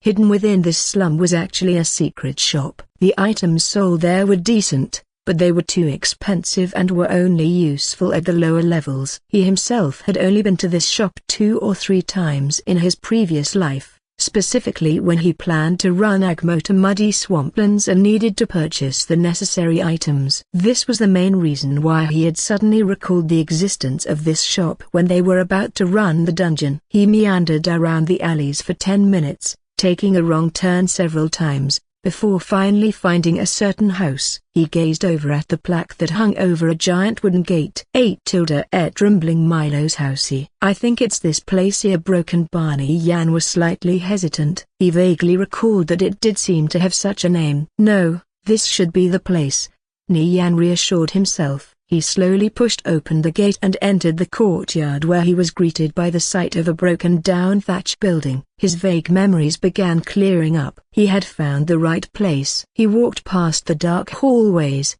down the staircase, and entered the basement. At the bottom, aged magic lamps shone through the darkness with a pale yellow glow. Rather than saying this was a cellar, it was better to call it a display room for trash. The walls were lined with shelves that stocked with goods and various potion bottles filled with green, blue, red or broken bar liquids of all colors. There, an unkempt old man with a scraggly beard in a worn robe was examining a potion bottle that he had just shaken in his hand. The old man noticed Nian just as he walked down the staircase. "What do you want?" the old man greeted in a somewhat rude tone. Then, a small window appeared in front of Nian, displaying an assortment of special items. This old fogey had always been one to treat his customers in a cold and indifferent fashion, an attitude that hadn't changed one bit since Nian had first met him in the previous timeline. When he stumbled upon this shop by accident back then, his level was already in the 30s. The items sold there were low level and overpriced, so he only shopped there once or twice to buy a few things. As a result, he only vaguely remembered the location of the shop. Very few players were willing to put in the time and effort to explore this area due to its remoteness, meaning even fewer were aware of this old man's existence.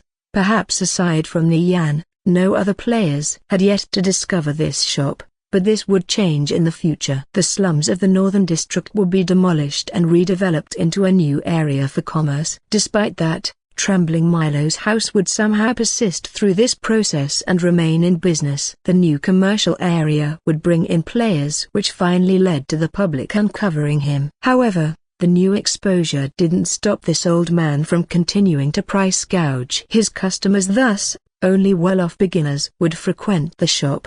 Nian scanned over the merchandise listed in the window. The items he currently saw were 2 different scrolls and a particular pouch of dust, web scroll, sheep transformation scroll, and flash powder.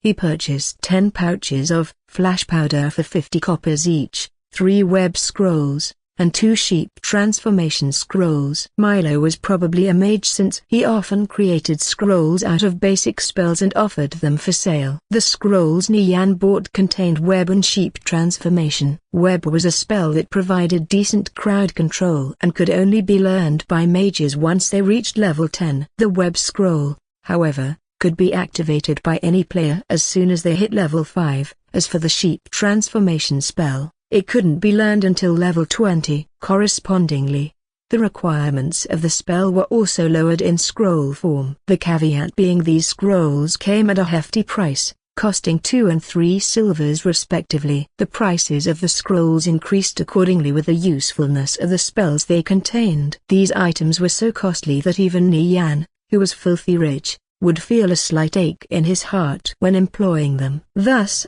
they would only be used sparingly, otherwise, he'd be spending more money than he earned. Outside of the major guilds, perhaps no other players were willing to purchase these things. When Nian thought back to the previous timeline, he remembered he had been penniless at this level. If he had been able to, he would have broken copper coins in half just to save a little money, so how would he have been willing to use such items? Fortunately, his present circumstances were substantially different, so much so that he could be described as rich and imposing. After purchasing the items, he left Trembling Milo's house and headed for the transfer point. You've gathered the skill books, and we're all ready to set off. We'll all need to hurry, though, since the servers go down in 2 hours. Sleepy Fox messaged.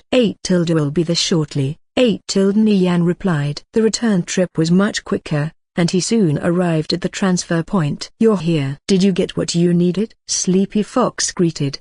He was quite curious. Just what did Nian buy for him to take so long to return? Yeah, I got it. Nian nodded. However, since Nian didn't bother explaining, he wouldn't make any further inquiries. With no other issues delaying them, everyone was ready to set off. Soon, the members of the team began stepping into the transfer point. Their destination was a small town called Nate, which meant marshland settlement in the ancient common language. Since the town was situated in a remote area, the price of the transfer was 10 coppers per player. Built in the middle of the marsh, Nate was besieged by poisonous beasts almost daily. This environment tempered the residents of the settlement into strong hunters, as evidenced by the ones who regularly passed through the town entrance, carrying crossbows along with the day's hunt. The town's main source of income came from selling these animal products, so the goods that could be purchased from the shops were mostly claws, fur pelts, and other items along these lines. In addition, materials of much higher quality would spring up for sale every once in a while, making this place a paradise for players who focused on a crafting profession such as tailoring. After arriving in the town, Nian and company didn't dally, promptly heading to the quest giver. Unlike in Kalor, the players on the street didn't seem too surprised by the emergence of Nian, Sleepy Fox, and the rest. Since many major guilds passed through this town en route to Agmota muddy swamplands, such a strong entourage of players was no strange sight to them. While walking through the town, Nian and the others arrived at the entrance of an imposing manor. Not only was this the most luxurious home in town, possessing a style that befitted a residence constructed in the marshland, it also stood atop a small hill, filled with vibrant, lush willows and other plant life as it overlooked the rest of the town. A small path cut across the hill despite its winds and curves. It led directly to the manor. All of the team members halted their steps and gazed at Nian. "I'll go receive the quest," Nian announced to the team and then walked over to the entrance gates. After pushing open the metal gate, he proceeded along the path and shortly arrived at the manor's doors. Then, he entered the building and walked straight past a luxurious-looking living room, through along a winding hallway, and into a dusky bedroom. Upon reaching his destination, he found an old man lying in bed, surrounded by numerous servants and townsfolk who stared at him with worried expressions. His complexion was sickly, and it looked like he was on his last breath. Mayor Munda was inflicted with the King Manticore's poison. "If we don't find an antidote soon, hell a broken bar." "Ross, stop speaking drivel." I'm sorry, a broken bar." "Sire, broken bar, it's fine." At this point, the only thing that can save the mayor's life is the King Manticore's eye. 8S system, you've arrived at Mayor Munda's residence and accidentally overheard some discussion. The mayor has been poisoned by the King Manticore. The vile creatures of the marsh have taken many innocent lives. 8S system, are you willing to save Mayor Munda by slaying the King Manticore and retrieving its eye? 8. Yes. 8S system, you speak out and agree to save the mayor's life. The townsfolk and servants cast a grateful gaze. You've received their respect. Your influence innate has increased by 3. Players received 3 influence when accepting the Agmota Muddy Wetlands quest for the first time. Subsequent attempts would garner no further benefits. 8S system, explore the Agmota Muddy Wetlands in search of the King Manticore. Please select a difficulty: easy, normal, hard, expert, specialist. 8. Specialist. 8S system, you've selected specialist. All members will have their stats increased by 10%. Withdrawing from this instance is not possible. 8. Once the quest was accepted, the team was not allowed to get into conflict with other players. In return, they received the protection of the town. So, if they were provoked by other players, the guards would come forward in their aid. After receiving the quest, Nian walked out of Mayor Munda's manor. If they completed the quest, they could return here to receive a certain reward. Seeing Nian come out of the gates, Sleepy Fox walked forward to greet him. "Specialist, are you confident we can beat it?" "It should be fine," Nian replied. "More accurately, it should be fine as long as no accidents occurred." As usual, Nian's habit of not explaining things gave Sleepy Fox a headache. He simply couldn't understand this person's way of thinking. In comparison, Dusk was much more confident about this run. Although Agmota Muddy Wetlands was several tiers higher than Treant Forest in terms of difficulty, he still held absolute faith in Nian's skills. The teammates who were unaware of the circumstances also felt shocked. Why was it specialist? They all believed this had to be some sort of mistake. They had already run Agmota Muddy Wetlands 3 times but failed to clear it even once. In one of the runs, they had managed to reach the King Manticore, only to be defeated miserably shortly after. Their main tank possessed over 130 defense and over 360 health. Although these stats couldn't be considered the best, they were still top tier. In spite of this, the King Manticore demolished their front line in a matter of seconds. Even now, the only reason they were willing to make another attempt was because their priests had recently learned Radiant Protection, a spell that could shield an ally from incoming damage.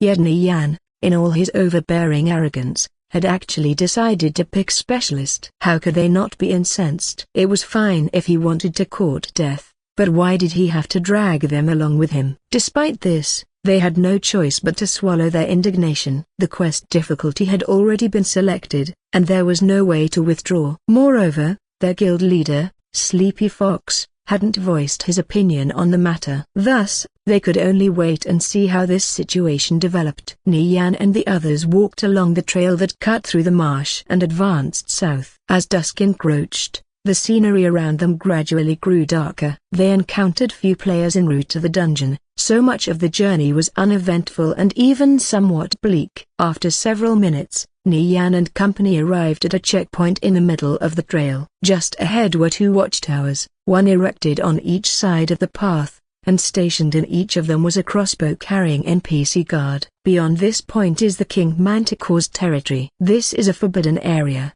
so please turn back, one of the guards called out. We're adventurers who wish to proceed to Agmota. We're seeking to slay the King Manticore and retrieve its eye in order to treat Mermunder's poison, Nian replied in a tone that was standard for advancing the quest. So it was like these are broken bar brave adventurers. The King Manticore is a dangerous and vile creature. I advise you to bring items that can cure paralysis, forewarned the guard. The mayor's life is at stake, so I hope your mission ends in success. The two guards allowed Nian and the rest of the team to pass. As soon as he stepped past the watchtowers, the entire team was transported inside the instance. On arrival, an intense stench of blood and decay assaulted their noses as it freely permeated the air. Numerous corpses scattered the bog. Some were fresh while others had completely rotted away, leaving only skeletal remains behind. The temperature plummeted steeply, turning the atmosphere to one of cold and gloom. Suffice to say, the environment inside the dungeon was noticeably different from the outside. Signs of death could be seen everywhere across this long stretch of marsh. Ahead of Nian and the team was a small den. Manticores usually gathered in prides,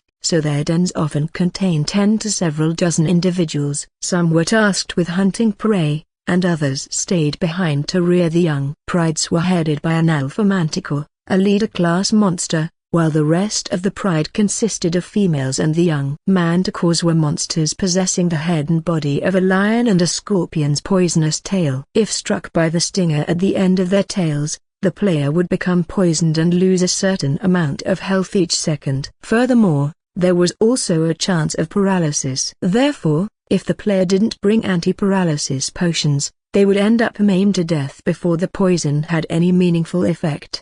For the most part, as long as the team's fighters made sure to cure paralysis as soon they were inflicted with it, no problems should arise. How many manticores do you think are in that den? I already investigated. They number around 16, Nian replied. Since he was already at the front of the group, he had taken the initiative to survey their surroundings. 16? Oh my god. When we ran it on easy or normal, the most we'd ever get was a group of 5 or 6. A broken bar. All of the team members wore expressions of dismay. Manticores, with their high health, were notoriously difficult to deal with. This held even truer for the Alpha Manticore, who was several times more powerful than their normal counterparts. Even on lower difficulties, they often faced great peril whenever they encountered a group of 5 or 6 Manticores. If they were careless for even a moment, their team would end up surrounded and killed. Yet the den had 16 of them. Even if they had received a 10% stat boost, it was still impossible for them to deal with so many manticores. Nian activated Transcendent Insight to examine the pride. Alpha Manticore, Leader, Level 3, Health, 1830-1830. Manticore, Level 3, Health, 620-620. Although only one of the manticores was a leader-class monster, since Nian and the team had entered the dungeon on Specialist, even the common mobs would have their health, defense, and other stats increased significantly, so if all of those manticores came charging over, the team would undoubtedly end up wiping in an instant. The manticores move as a group. Do you have any plans? Asked Sleepy Fox after he turned to Nian. He had to admit, Nian's use of the crossbow in Treant Forest was ingenious, but that kind of tactic might not necessarily work against these manticores. The slow-witted Treants simply weren't on the same level as manticores. If I entrusted this task to you, how would you deal with this? replied Nian with a question of his own. Sleepy Fox wrinkled his brows. He wasn't willing to show weakness in front of Nian, so after pondering for a moment, he replied, "I've got an idea." Despite there being so many manticores, he actually thought up a plan. "It seems I've been underestimating him." "Oh? How do you plan on clearing the den?" "Let's go with your plan first, and I'll follow along." "Just tell me what I need to do," Nian replied before retreating to the side. He was trying to think of a way to gain the team's trust. Otherwise, players might not follow his instructions correctly during tense situations. If that were to frequently occur, they'd have no hope of overcoming the King Manticore. In the event Sleepy Fox's plan failed to subjugate the Manticore and he acted afterwards, the team would naturally be more willing to accept his orders. On the flip side, if Sleepy Fox did actually succeed, he would be saved the effort of doing the work himself. "Alright." Sleepy Fox thought for a while, then began arranging the members into formation. The foe was a pride of 16 manticores, so naturally, he was still somewhat nervous. After he was done, he faced Nian and said, "None of my teammates are comparable to you, so I'll have to trouble you with growing the manticores." Nian inspected Sleepy Fox's arrangements. The formation took advantage of the boulders and trees in the vicinity by positioning the frontliners in a choke point. The mages were safe, as they occupied the high ground. The priests were well hidden and stood in relatively safe spots in the rear, while the paladins were positioned directly behind the frontliners, ready to provide assistance at any time. It appeared Sleepy Fox did have some skill in arranging his troops. The current formation was capable of dealing enormous amounts of damage. "Are you confident we can succeed?" Nian asked in a worried tone. Although the formation was formidable, in a direct confrontation, the end result would still be their defeat. Why was he so sure that this formation would hold up against so many manticores at once? Unless a broken bar, maybe he had a hidden card of some sort? If so, Nian was curious to see. After all, this was Holy Empire's elite team. How could they not have a few tricks up their sleeves? Sleepy Fox gave a confident nod. "Alright, I'll aggro them over," Nian replied. He then drew closer to the den, with crossbow in hand, and found a suitable vantage point to shoot from. 8 Yush, whoosh, whoosh. 8 Several bolts fired from the crossbow. 2 bolts struck trees at the far rear of the den, and a split second later, the third bolt landed on the manticore closest to them. The third bolt aggroed 3 manticores over to Nian while the rest of the pride was momentarily distracted by the sounds in the rear. However, after noticing 3 of their members charging in the opposite direction, they also stormed towards him. Not bad. Sleepy Fox hardly held back on his praise. Nian's movements were swift and agile. He had sharp senses, and he possessed techniques that were extremely unique and innovative. Sleepy Fox inwardly schemed. If he were to offer, would Nian be willing to join his guild? Once Nian became his subordinate, he would definitely receive a prominent position in Holy Empire. However, after getting more familiar with him, he vaguely sensed Nian wasn't the sort of person who would agree to lodge under another person's roof. In other words, Nian probably preferred to lead instead of being led. When Nian returned, the 3 manticores also followed. "Violent waves. Block them," Sleepy Fox ordered. Unrestrained surging violent waves was the #1 fighter in Holy Empire, his role being the team's main tank. In the previous timeline, he was also considered a remarkable player. However, he and the other outstanding members were mostly overshadowed by the brilliance of their guild leader. One had to know, when Sleepy Fox retrieved the Chapter of Courage, he had eventually reached the apex and obtained the entire Holy Viridian set. From then on, only a scarce few players were able to rival him. As a consequence, many of the outstanding members serving under him ended up being overlooked. However, without an elite team supporting him in the shadows, how could a player like Sleepy Fox grow to be so powerful? Violent waves rampant surge stepped forward and intercepted one of the manticores. He opened with heroic strike followed by shield bash. As soon as they witnessed their companion being attacked, the other 2 manticores immediately switched targets and joined the fray. Against all 3 manticores, Violent Waves raised his golden tower shield and firmly defended against their assault. His movements were extremely nimble and adept, especially for a fighter. However, if he didn't at least possess this little bit of skill, how could he have received the role of main tank in Holy Empire's elite team?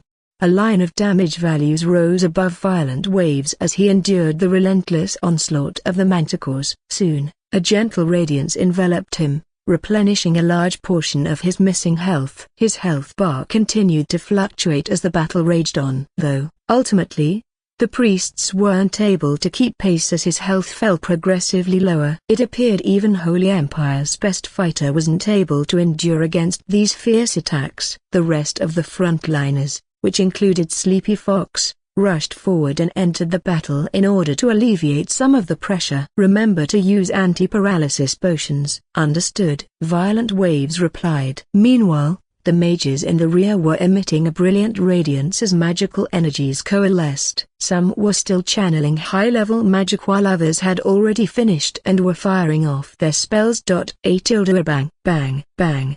8 magic bombarded the manticores and instantly obliterated the one they first engaged. Nian circled behind one of the 2 remaining manticores and assailed it with concussive blow followed by vital strike. A'103. A'123. Holy shit. What kind of damage is that? Many of the team members felt their minds turn to mush. Were those really the attacks of a thief? Why did they seem so much fiercer than some of the attacks of the warriors in the team? From their perspectives, warriors naturally had the higher attack because thieves accounted for it with high attack speed. This was common sense. So, when they saw Nian deal so much damage, they were astonished. While dual-wielding daggers, Nian possessed both high attack speed and high damage. This combination was simply too overpowered. 8 thud, thud.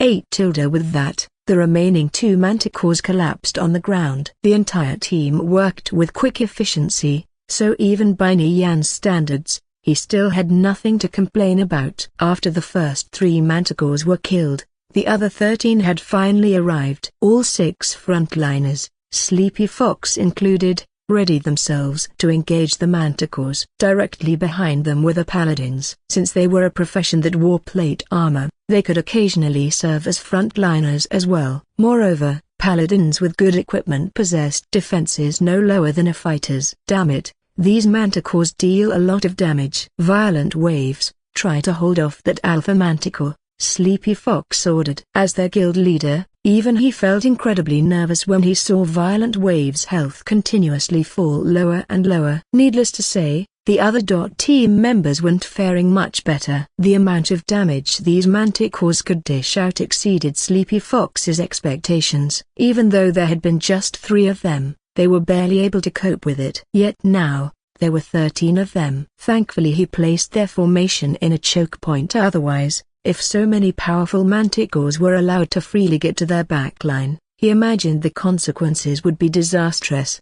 It was probably a bad idea to continue gauging a specialist dungeon by using their experiences on normal. Cold Maple, cast Scorching Meteor. Otherwise, it'll be too late, Sleepy Fox declared solemnly. The healers were under far too much pressure. Even the slightest mistake could lead to serious consequences. He didn't dare to dally any longer. He had to play all of the cards in his hand. Wait, what? Scorching Meteor? Templar magic? Nian wanted to stop him, but it was too late. That holy mage called Cold Maple had already taken out a golden-colored talisman and begun chanting the spell. Ugh, what a waste. Why would you use Templar magic in this kind of place? Nian felt quite annoyed. If he had known they had such a spell in their arsenal, he would have prevented them from using it until the boss. The King Manticore was the most dangerous when it reached critical health, so the burst damage of a spell like Scorching Meteor would have been perfect for such a situation. Not only would it have saved them much time and effort, it would have also prevented potential casualties. However, by now, it was too late. The spell had already begun channeling. Even if it was cancelled, it would still go on cooldown. Out of the many classifications of magic, there were over several that were considered the strongest. They comprised humanity's Templar magic, Giants' Cassate magic, Beastman's Berserk magic, Elves' Lunar Spirit magic, Demons' Black magic, Undead's Fate magic, and a few others. Furthermore, There were also powerful magics just a tier lower, such as elemental temple magic, undead temple magic, and so on. Each one possessed cultural and regional characteristics and was tied rather closely to the religion of the players. There was no doubt that all of these magics were incredibly powerful. Templar magic was also divided into 16 ranks. Scorching Meteor was classified as the weakest rank 1 Templar magic. Make no mistake, just because it was the weakest Templar magic didn't mean it was actually weak. Among the spells available to the current player base, Scorching Meteor was an exceedingly formidable skill. Its cooldown was 2 days, and the requisites for casting it were notoriously harsh. The spell required a Templar talisman that needed to be prepared in advance, which meant inscribing and imbuing. It would take nearly an hour to inscribe a spell like Scorching Meteor onto a talisman. Then, for there to be sufficient energy to power the spell, the talisman needed to be imbued with mana. Even the most common rank 1 spells required at least 1,000 or more mana points. In other words, for a player like Cold Maple, he would have to drain at least 3 bars worth of mana to cast the spell. Moreover, after casting Scorching Meteor, the spell required 2 entire days for it to be cast again. So, it seemed quite obvious that this spell shouldn't be used rashly. Naturally, Templar magic wasn't easily obtainable. A single skill book could cost upwards of 1 gold or more. Moreover, just because someone had the money didn't mean it was necessarily purchasable. Sleepy Fox had ordered Cold Maple to cast the spell. The main reason was because the situation seemed desperate, but the other reason was because he wanted to show Nian his power and wealth. After all, very few teams possessed spells as powerful as Templar magic. Under the ferocious assault of the Manticores, Sleepy Fox and the other frontliners were gradually being pushed back as they tried to buy as much time as possible. 10 seconds, 20 seconds, 30 seconds. Scorching Meteor required 3 sets of syllables to invoke. Finally, the golden talisman in Cold Maple's hand emitted a dazzling brilliance, whereupon a giant, scorching sphere emerged in the sky and burst into countless white meteors that streaked toward the Manticores. 8 tilde bang, bang, bang. The meteors fell like rain as they battered the earth below. A'302, A'321, A'301, A'310, A'310. A broken bar. A stream of damage values rose into the sky. Each meteor blossomed into beautiful fireworks of light, resembling white lotuses as they bloomed into the open air. After the third wave of meteors, almost all of the Manticores were killed. The only one remaining was the Alpha Manticore, but the meteors continued to fall. 8 tilde bang, bang, bang. 8 tilde. After the fifth wave, even the Alpha Manticore was on its last legs. The frontliners charged forward, and due to it being severely weakened, the mages easily finished it off with another round of attacks. Were it not for Scorching Meteor, they would have had a very tough time dealing with the Alpha Manticore. Perhaps without it, their team would have even been wiped out. The area in front of them was littered with Manticore corpses. The several thieves in the team walked over and began retrieving and sorting the dropped items. "So, what do you think of that spell?" Sleepy Fox asked. He felt somewhat smug, but he didn't reveal it in his expression. After all, he believed there was a chance Nian hadn't seen such a powerful spell before. He might have even broadened Nian's horizons. Nian forced out a smile. "Why did you have to use Templar magic here? It's simply too wasteful, don't you think? If that had been your secret plan all along, what's going to happen when we encounter the next den?" Nian wasn't some newbie who just joined the game. His experiences far exceeded Sleepy Fox's wildest imaginations, so he hadn't been the least bit surprised, much less impressed, by a rank 1 Templar magic like Scorching Meteor.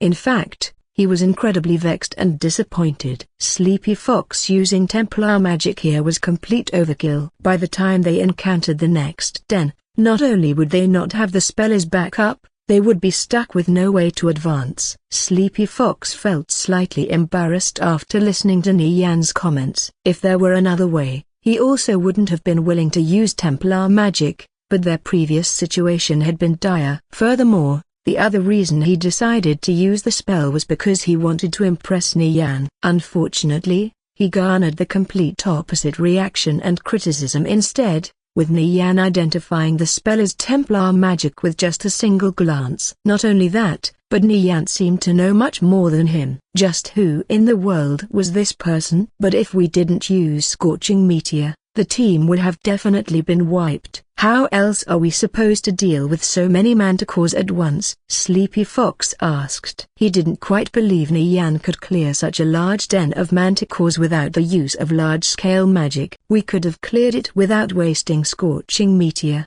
but my method requires an extremely skilled thief, Nian replied. Since he dared to bring them into a specialist dungeon, naturally, it meant he knew how to clear the dens. Spells like Scorching Meteor were only one-offs since they couldn't be repeatedly cast during a run. Sleepy Fox didn't reply. Instead, he stayed taciturn and sunk into deep thought. If Nian really could clear such a large den of manticores by relying solely on skill in this current group of players, wouldn't that mean Nian was more capable of leading the team than him, their captain and guild leader? All right. Then let's try your way out, conceded Sleepy Fox, finally breaking his silence. He wasn't a narrow-minded person who only cared about his reputation. If there was someone more capable, he would readily submit. He admired those who possessed ability and talent. And in Holy Empire, players who were more talented than him in one aspect or another could be found everywhere, yet he still remained as the guild leader. Captain, a piece of gold equipment dropped. One of the members called out in a pleasantly surprised tone. What kind of equipment? Come here and show me, Sleepy Fox replied. Sleepy Fox, Nian, and the others examined the piece of equipment. It belonged to the priest's divine blessing set. Don't get too excited yet. Out of all the current dungeons, Agmota Muddy Wetlands on Specialist has the highest drop rate for top quality equipment, so one dropping here isn't all that strange. Just wait a bit. You'll be seeing much more equipment of this quality or higher the further we get into the run, Nian said. He was quite accustomed to seeing equipment of this quality. After all, in comparison to legendary equipment, they were no different from other ordinary drops. As for how the team would decide who this piece of equipment went to had nothing to do with him, since by the end of the run, he would receive his promised share regardless.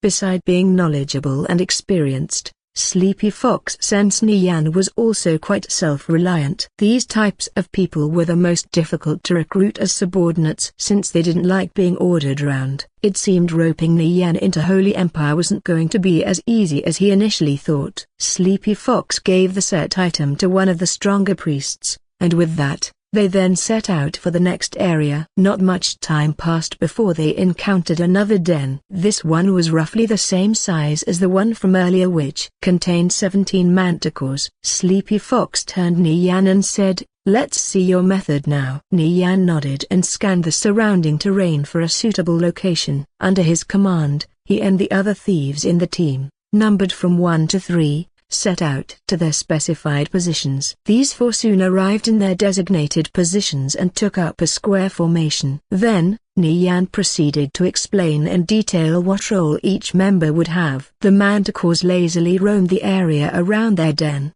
completely oblivious to the players who were lurking nearby and eyeing them like prey. 8 remember, don't tangle with them. Run away as soon as you see them aggro onto you. Don't dally either. They're too fast for you. If you're even a second too slow, you won't be able to get away. 8 Nian carefully reminded. After listening to these instructions, Sleepy Fox suddenly had a flash of insight. It seemed Nian planned on splitting the manticores into more manageable groups. The only problem was the other thieves in the team were simply too slow. Pulling these manticores exceeded their abilities. Although these thieves were able to evade the manticores for a period of time, they definitely couldn't do it forever, and even then, it wouldn't be for that long. Eventually, they would get overtaken, and then they would be screwed. When the other thieves finished their preparations, Nian announced through the intercom, 8 Ians we begin, don't stray from my commands. 8 The three thieves were completely focused. All of them took a deep breath when they saw Nian take out his crossbow and aim at the alpha manticore. A broken bar? They're not all attacking together? Sleepy Fox was a bit taken by surprise. As Nian peered through the sight, he lined up the target and fired. Whoosh, whoosh, whoosh.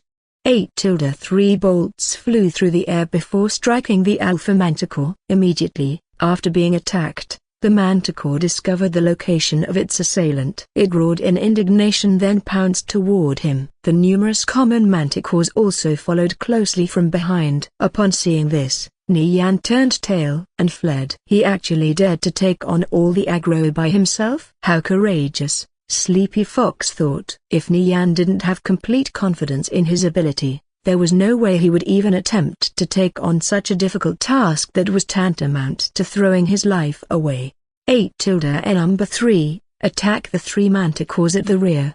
Nian yelled through the intercom. Number 3 didn't dare to idle any longer and immediately drew the string back on his short bow and shot out 3 arrows. Whoosh, whoosh, whoosh.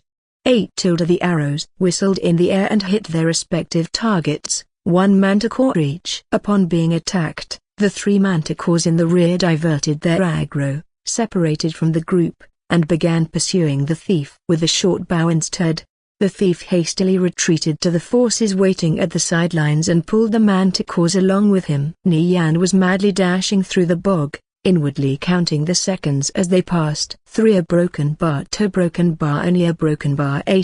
Number 2, go for the next 3.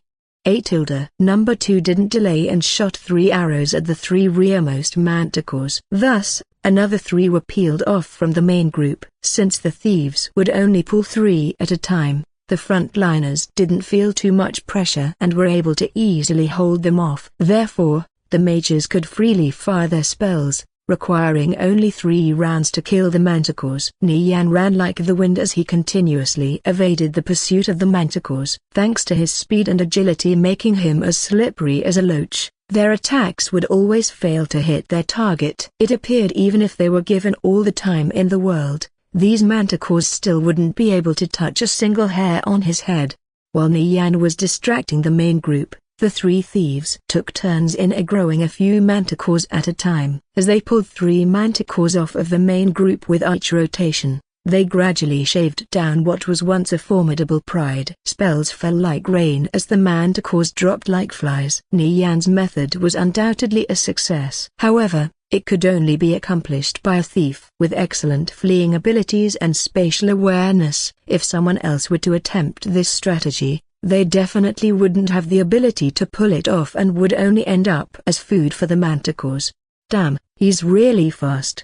Sleepy Fox couldn't help but exclaim. He watched as Nian made fools out of these manticores while running circles around them. Guild leader, who the hell is this guy? The members in the team couldn't help but wonder. Just where did their guild leader find such an obscenely overpowered thief? Shut up, stop slacking, Sleepy Fox shouted. The chattering immediately stopped, and they immediately focused their attention back onto the incoming manticores, not daring to utter a single additional word. After several rounds, another wave was annihilated. Shit, I'm out of mana. Use a mana potion. On the 3rd wave, Sleepy Fox was shocked to discover that each time they had finished one wave, another thief would arrive with 3 manticores in tow. In neither a slow nor rushed pace, the next wave would always arrive in a timely manner. Sleepy Fox was left speechless by Nian's impeccable timing. None of the players here were fools. They all understood how challenging of a task it was to evade such a large group of manticores. Their hearts were only filled with admiration,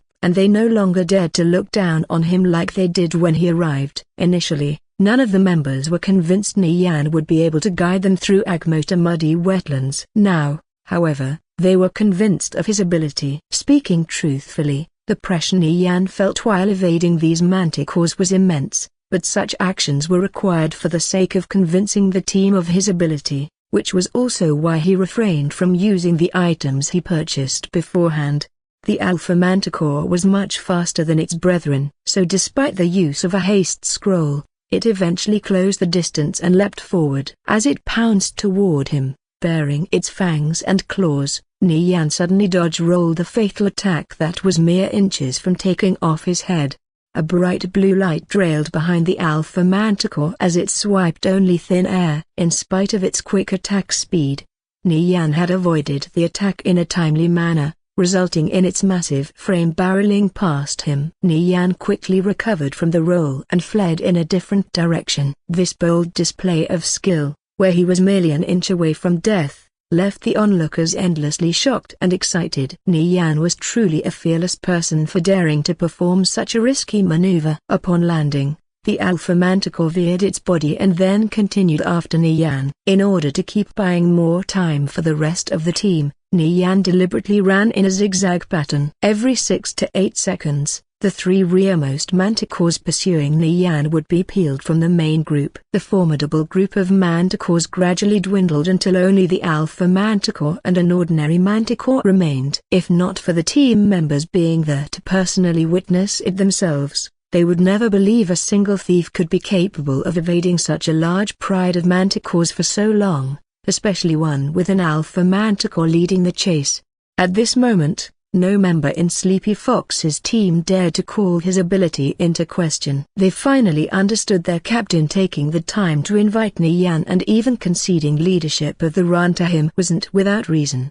A player of Nian caliber was definitely deserving of such consideration. Despite there being no real evidence, Sleepy Fox surmised Nian was quite possibly a member of a powerful team that must have already beaten Agmota Muddy Wetlands on specialist difficulty before, otherwise, Nian wouldn't be so familiar with luring such a large pride of manticores. Assuming this conjecture was true, didn't that signify the strength of Nian's team had already reached a terrifying level? With each and every revelation, Nian's origins were becoming more and more mysterious. Never in his wildest dreams would he think that Nian was actually someone who had reincarnated into the past. Nian did indeed beat Agmota Muddy Wetlands on specialist difficulty, but that was in the previous timeline where walkthroughs for all low-level dungeons were widespread and publicly available.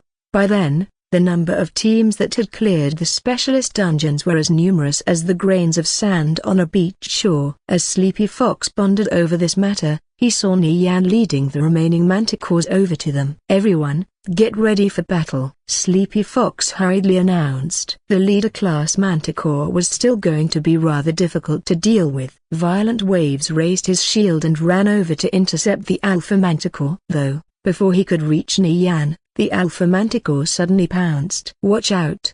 Several people cried out in alarm. Seeing as Nian about to be killed, many members couldn't bear to watch any longer. It appeared, even after persisting for long, he was still going to fall at the final stretch. In that instant, as if he had grown eyes at the back of his head, Nian suddenly pivoted his foot and dodged to the side. The abrupt change in direction resulted in the alpha manticore's claw harmlessly brushing past him. Sleepy Fox and a few other who witnessed the scene all broke out into a cold sweat. The attack had missed by just the tiniest fraction of an inch. However, it was this small gap, this line of demarcation, that represented the pinnacle of skill. Unlike the others, Nian wore an expression of complete calm on his face despite having been just a hair's breadth away from death. He acted as if such a haggling situation was merely an everyday occurrence.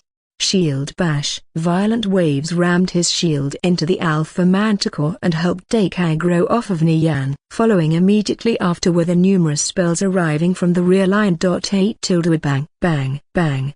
8 tilde they bombarded the alpha manticore's body as damage values rose above its head. Meanwhile, another fighter charged ahead and took the aggro of the other manticore, assuring it wouldn't attack anyone else. During all this, Nian circled behind the alpha manticore and unleashed a chain of attacks. A'67, A'73, A'78. The damage Nian dealt was quite considerable, causing the alpha manticore's aggro to switch back to him. However, a moment later, Violent Waves let out an ear-piercing roar that carried an intimidating force. Demoralizing shout. The shout resulted in the alpha manticore immediately halting its movements. Then, in response, it turned back to violent waves and furiously started attacking him once more. Demoralizing shout was able to intimidate a monster for several seconds and interrupt their attack. At the same time, it was also able to attract aggro. This was the bread and butter within the toolkit fighters had at their disposal to pull monsters. Since the Alpha Manticore had become isolated,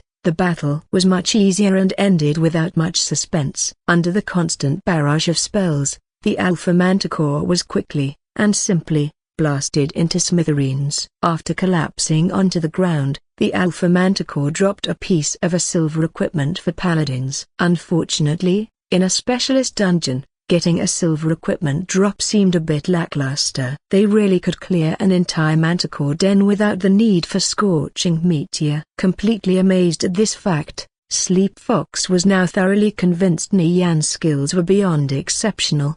He was an incredibly talented player. Sleepy Fox really wanted to recruit him into the guild and even offered very generous conditions, but he was tactfully refused. Now, since it appeared Nian becoming his subordinate was unrealistic, he decided the next best plan was to maintain a friendly relationship.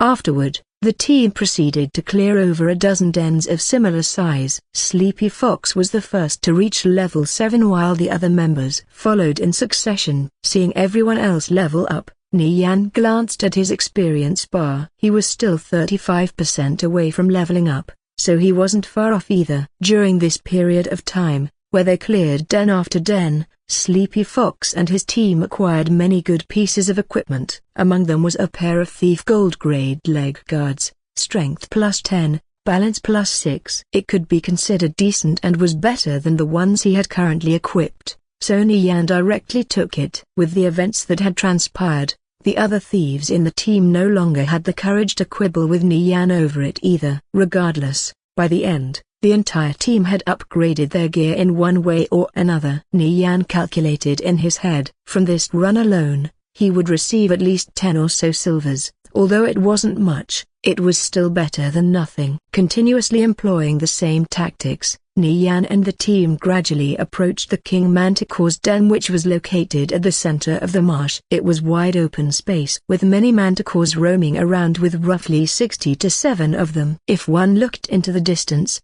over 100 meters away, they would catch sight of a gigantic, golden-maned manticore wandering about. It was many times larger and significantly more muscular than the other manticores around it. This was the one and only King Manticore. If only we had scorching meteor for this boss. A broken bar. Sleepy Fox mumbled in embarrassment. He couldn't help but feel regret over wasting it in such rash manner so early in the run. No worries. The area here is big enough that we can lure manticores without attracting the attention of the others. The only difficult part is actually killing the King Manticore. It's Lord class, Nian said. The boss easy and normal difficulty counterparts were sub-elites, while the hard and expert ones were elites. Only in specialist would the players have to confront the Lord variant of the boss. Although the specialist counterpart was rather difficult to beat, the quality of the drops scaled accordingly with the increase in difficulty. Naturally, the kind of equipment that could be retrieved from this boss was on an entirely different level than ones from its lower difficulty counterparts.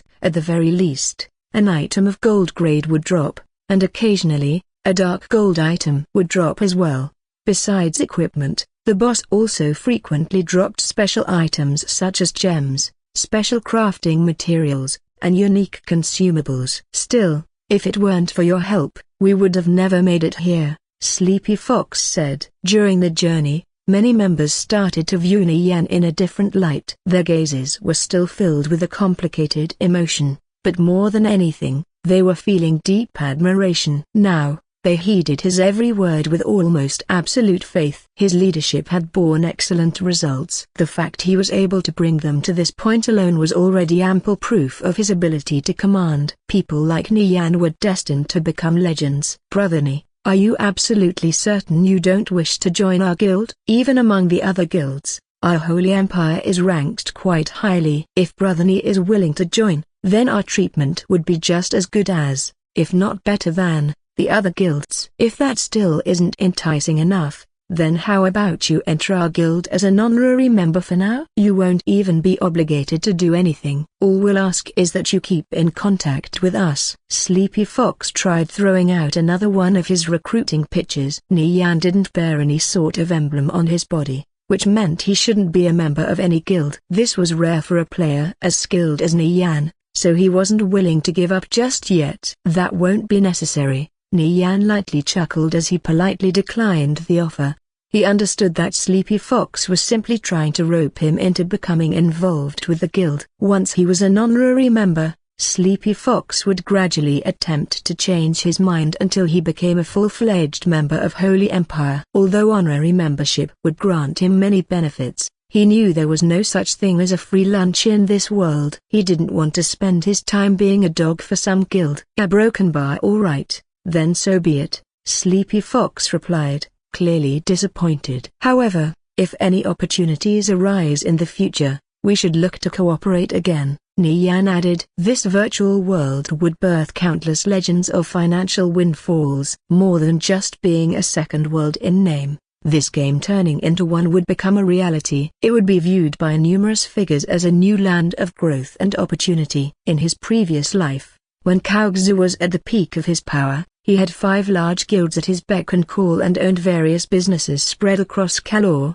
Nisode, and Radiant City. Not only that, but the industries under his control were quite diverse as well, covering over 10 different markets. As a result, his assets in the virtual world were valued in the hundreds of billions. Nian needed to become more powerful than Kaozu, powerful enough to thoroughly crush him. He needed to become so powerful that Kaozu would be forced to think twice before acting against him. Only then would his mind be at ease. Nian wouldn't allow the events of his past life to repeat themselves in this one. This, however, was impossible to achieve alone, which was why he needed to gradually build up a network of reliable contacts. The person who currently stood before him, Sleepy Fox, was one such person who was worthy of developing a relationship with. "Of course, I'd be glad to." Sleepy Fox believed Nian was merely talking about running another dungeon together. Never did Sleepy Fox consider that he might have actually meant something else. However,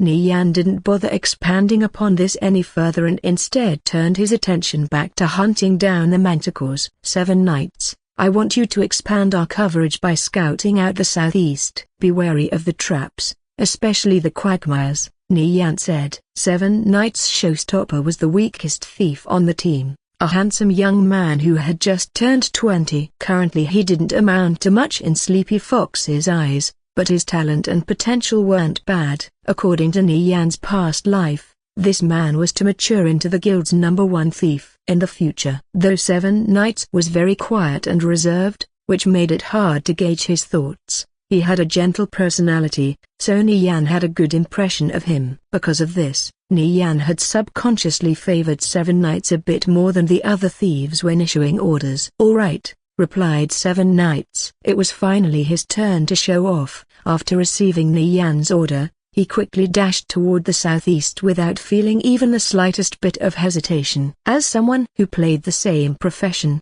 7 Nights felt nothing but admiration for Nian, even to the point of prostrating before him. What made him extremely happy was the fact that Nian treated him quite politely despite not paying any attention to his companions, the other 2 thieves in the team. Once he began his designated task of scouting the southeast, a thought popped up in his head. When this run was over, he would definitely make sure to ask Nian for some advice on playing a thief. Nian was completely unaware this slight discrepancy in treatment had birthed great waves in 7 Nights' heart. "Why scout the southeast?" Sleepy Fox thought to himself, slightly puzzled. Logically speaking, since the King Manticore was right in front of them, shouldn't they just directly head for it instead of creating extra work for themselves by scouting the southeast?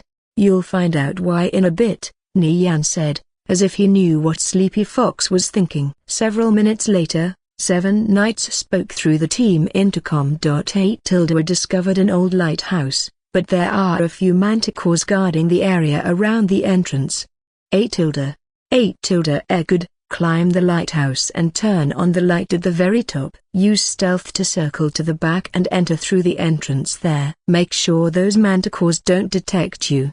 8. Niyan ordered. 7 Knights was quite fast, and with his skills, avoiding those manticores shouldn't pose much of a challenge. Then, after another several minutes, a shabby lighthouse in the distance began emitting a little light. The light grew increasingly brighter until its radiance became so intense that it penetrated the dark fog of the marsh and arrived at Niyan and the team's location.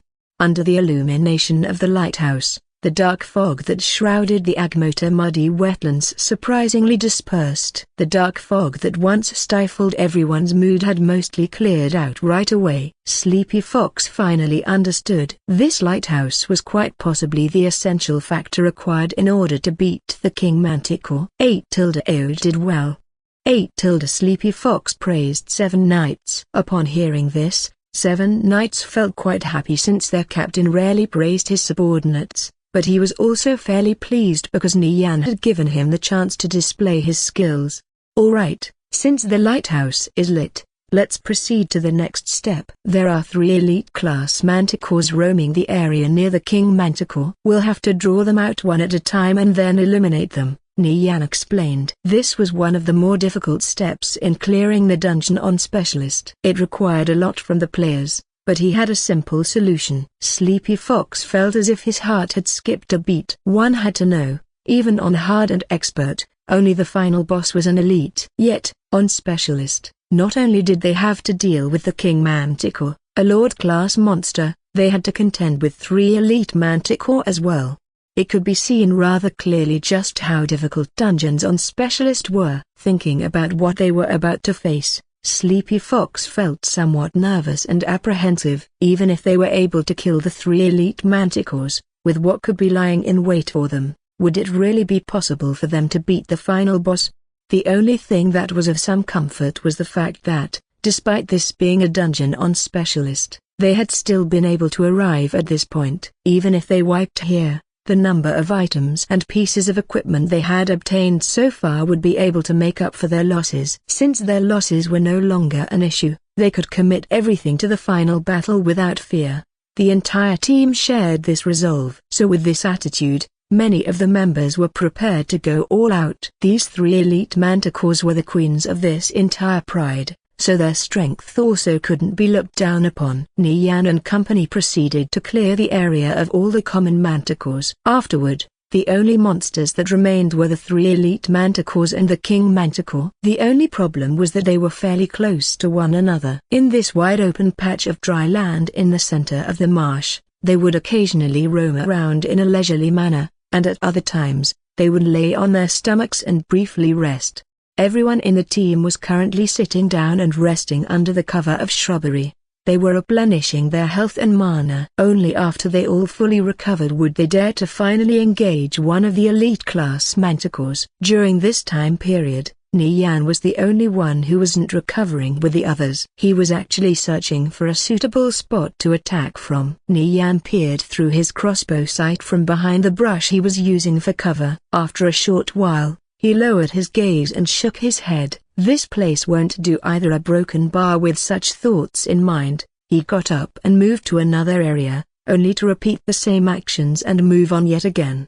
What do you think he's doing? Dusk asked, flabbergasted, as he observed Niyan busily moving from one area to another. It was still too early to be outgrowing the elites, wasn't it? Well, he shouldn't be looking for a vantage point, that's for sure. He hasn't been within firing range this entire time, Sleepy Fox replied. He was also rather curious as to what Niyan was up to. After all, it was impossible for a crossbow to hit from this far away. Niyan walked behind a tree and began gauging the distance. This should do. Finding a suitable spot, he raised his crossbow and fired in the direction of one of the elite manticores. 8 Yush, whoosh, whoosh. 8 3 bolts flew out in succession. Sleepy Fox was taken aback. Wait, are you really outgrowing them? Isn't it still too early? We haven't even fully recovered yet. However, he suddenly recalled. Wait, that's not right. They're still out of his attack range. As expected, The bolts gradually lost momentum and slowly dropped until they eventually hit the ground. They had fallen just 10 meters short of the closest elite manticore and 13 away from the next closest. An elite manticore's detection range extended out to 10 meters. This knowledge was the result of compiling the numerous experiences of players who had run Agmota muddy wetlands on Specialist in Nian's past life. Nian just so happened to know of a little trick that made use of this information, and with his skills, he could easily pull it off even with his hands tied behind his back. Out of the 3 elite manticores roaming around, only the closest one heard the sound of the bolts hitting the ground. Thus, it was also the only one that moved towards the source with the intent of investigating. After walking 2 or 3 meters, it stopped in place and began scanning the surrounding area. Yet it wasn't able to find anything, so it turned around and began to head back. 8 whoosh, whoosh, whoosh.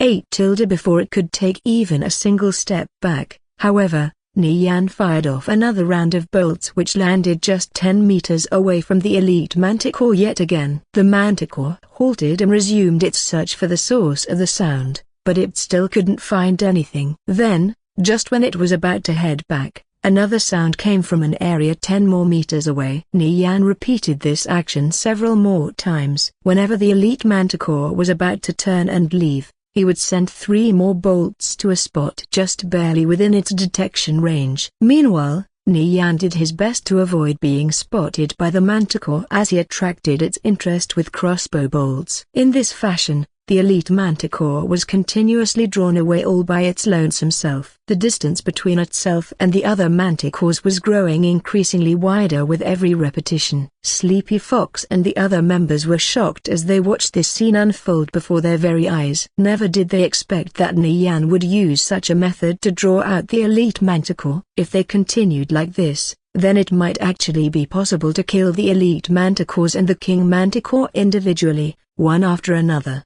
This method was something they could have never come up with on their own. Furthermore, it wasn't a tactic that just anyone could employ either. Nian's timing and accuracy were both simply impeccable. Everyone, get into position. Since Brother Ni has revealed his skills, we mustn't show any weaknesses either, unless you want others to look down on us. Remember, you're the hand-picked elite of Holy Empire. Show some vigor. Who knows? Perhaps today we really will be able to beat Agmota muddy wetlands on Specialist. Sleepy Fox stood tall and puffed up his chest. Seeing their captain stand up, the other members all followed suit, standing up one after another. Their eyes blazed with determination as they followed Sleepy Fox's orders and began getting into formation. The final hurdle was to clear these 3 elite manticores and the Lord-class King Manticore. A hurdle so insurmountable that even Sleepy Fox originally felt they had no hope of succeeding. However, who would have thought that Nian randomly moving about would actually cause such an utterly drastic change in their circumstances? Perhaps they really would be able to clear this dungeon. After being drawn out by Nian, the lone elite manticore was well over 20 meters away from its companions. Nian raised his crossbow and took aim once more. 8 whoosh, whoosh, whoosh. 8 3 bolts flew out once again, but this time they actually hit the elite manticore. Upon being struck, the elite manticore immediately discovered Nian's presence. The attack had enraged it, and after letting out a low growl, it pounced toward its aggressor. With that, Nian turned around and fled towards the rest of the team. Everyone, prepare for battle. Just as Nian spoke, he discovered Sleepy Fox and company were already in formation. Violent Waves raised his tower shield, charged forth, struck the elite manticore with heroic strike, and then followed with taunt in order to completely grab its aggro. Afterwards, he retreated back, raised his shield, and moved into a defensive stance. Now, the elite manticore's aggro was fully on Violent Waves. It raised its paw and furiously swiped at his shield with a force so tremendous that he was knocked back several steps. A'123 a damage value floated above his head. Such terrifying damage. Violent Waves only had 300 or so health. If the manticore managed to land a critical hit, then he'd be in immediate peril. Paladins, cast Repel Evil on Violent Waves. Nian yelled. The elite Manticore's claws were strengthened with a sinister magic that made their attacks deal enormous damage. Shortly after Nian made the order, a shallow blue light enshrouded Violent Waves. Immediately, the damage he was receiving from the attacks fell by 30%. Only then did Sleepy Fox and the others discover that a paladin's Repel Evil was effective at reducing the elite Manticore's damage. The effect was even better than the barrier spell. Furthermore, barrier could only absorb so much damage before breaking. Under the elite Manticore's attacks, it would have shattered almost instantly. However, Repel Evil would last for 10 seconds regardless of the damage it reduced. After the 10 seconds were over, a different paladin could cast another Repel Evil. No wonder Nian wanted to have at least 3 paladins with Repel Evil in the team. It was because 3 paladins would mean Repel Evil would have 100% uptime on the main tank as long as they took turns and cast it immediately after the previous one expired. With a significant portion of the damage being negated, the whole fight progressed in an orderly manner. Violent Waves was able to easily tank the elite Manticore's attacks while the mages at the rear gradually chipped away at its health. The elite Manticore opened its mouth and spewed a poisonous green mist in Violent Waves' face. Violent Waves, who was firmly blocking the elite Manticore's attacks, suddenly found himself deprived of his vision, causing him to fumble and lose sight of his target. However, this didn't last more than a moment, and he was soon able to see clearly again. This was thanks to a priest who had cast Remove Blind in a timely manner. Having regained his vision, Violent Waves immediately discovered that the elite Manticore was about to switch its aggro to someone else. If someone else were to pull aggro, the elite Manticore would proceed to wreak havoc on the backline, which would most likely end up killing many of the mages.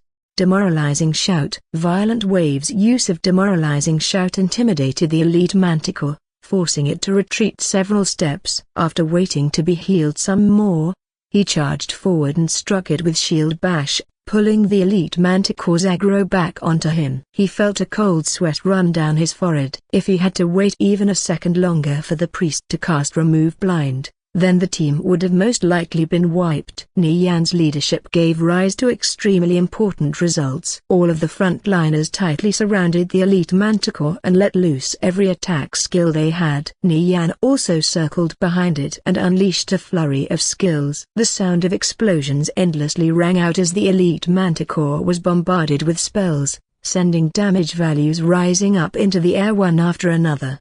When the elite Manticore's health fell below 5%, its fur transformed into a bright red that dazzled the eyes. It was about to go berserk. Shadow Priest, root him in place now. Immobilize. The elite Manticore's movements suddenly halted as it froze in place for a brief moment. Immobilize lasted for no more than a second, but its effects were quite obvious. Magic rained down on the elite Manticore as its health fell to 3%. When it entered a berserk state, its attack power increased threefold. Being the one who had to deal with this increase, Violent Waves felt immense pressure as he tried his best to endure its assault while the priests cast Lesser Heal with reckless abandon as they struggled just to keep him alive.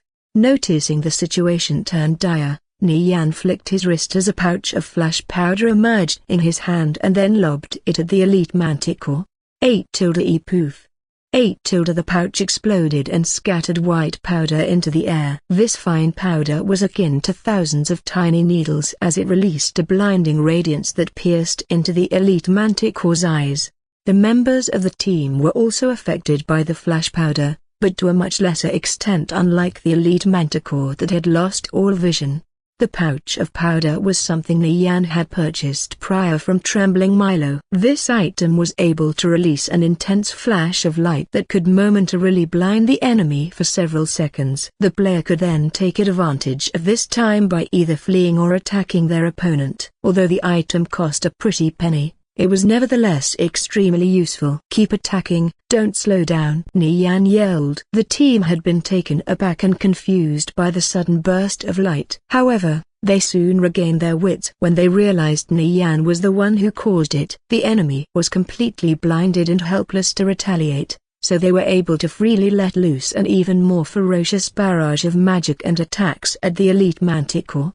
After a final round of spells, the elite manticore uttered one last, mournful roar before collapsing to the ground. It wasn't reasonable to say the elite manticore was the most dangerous when its health fell below 5%, but due to the crowd control effects of the flash powder and immobilize, it was basically rendered harmless, allowing it to be easily slain.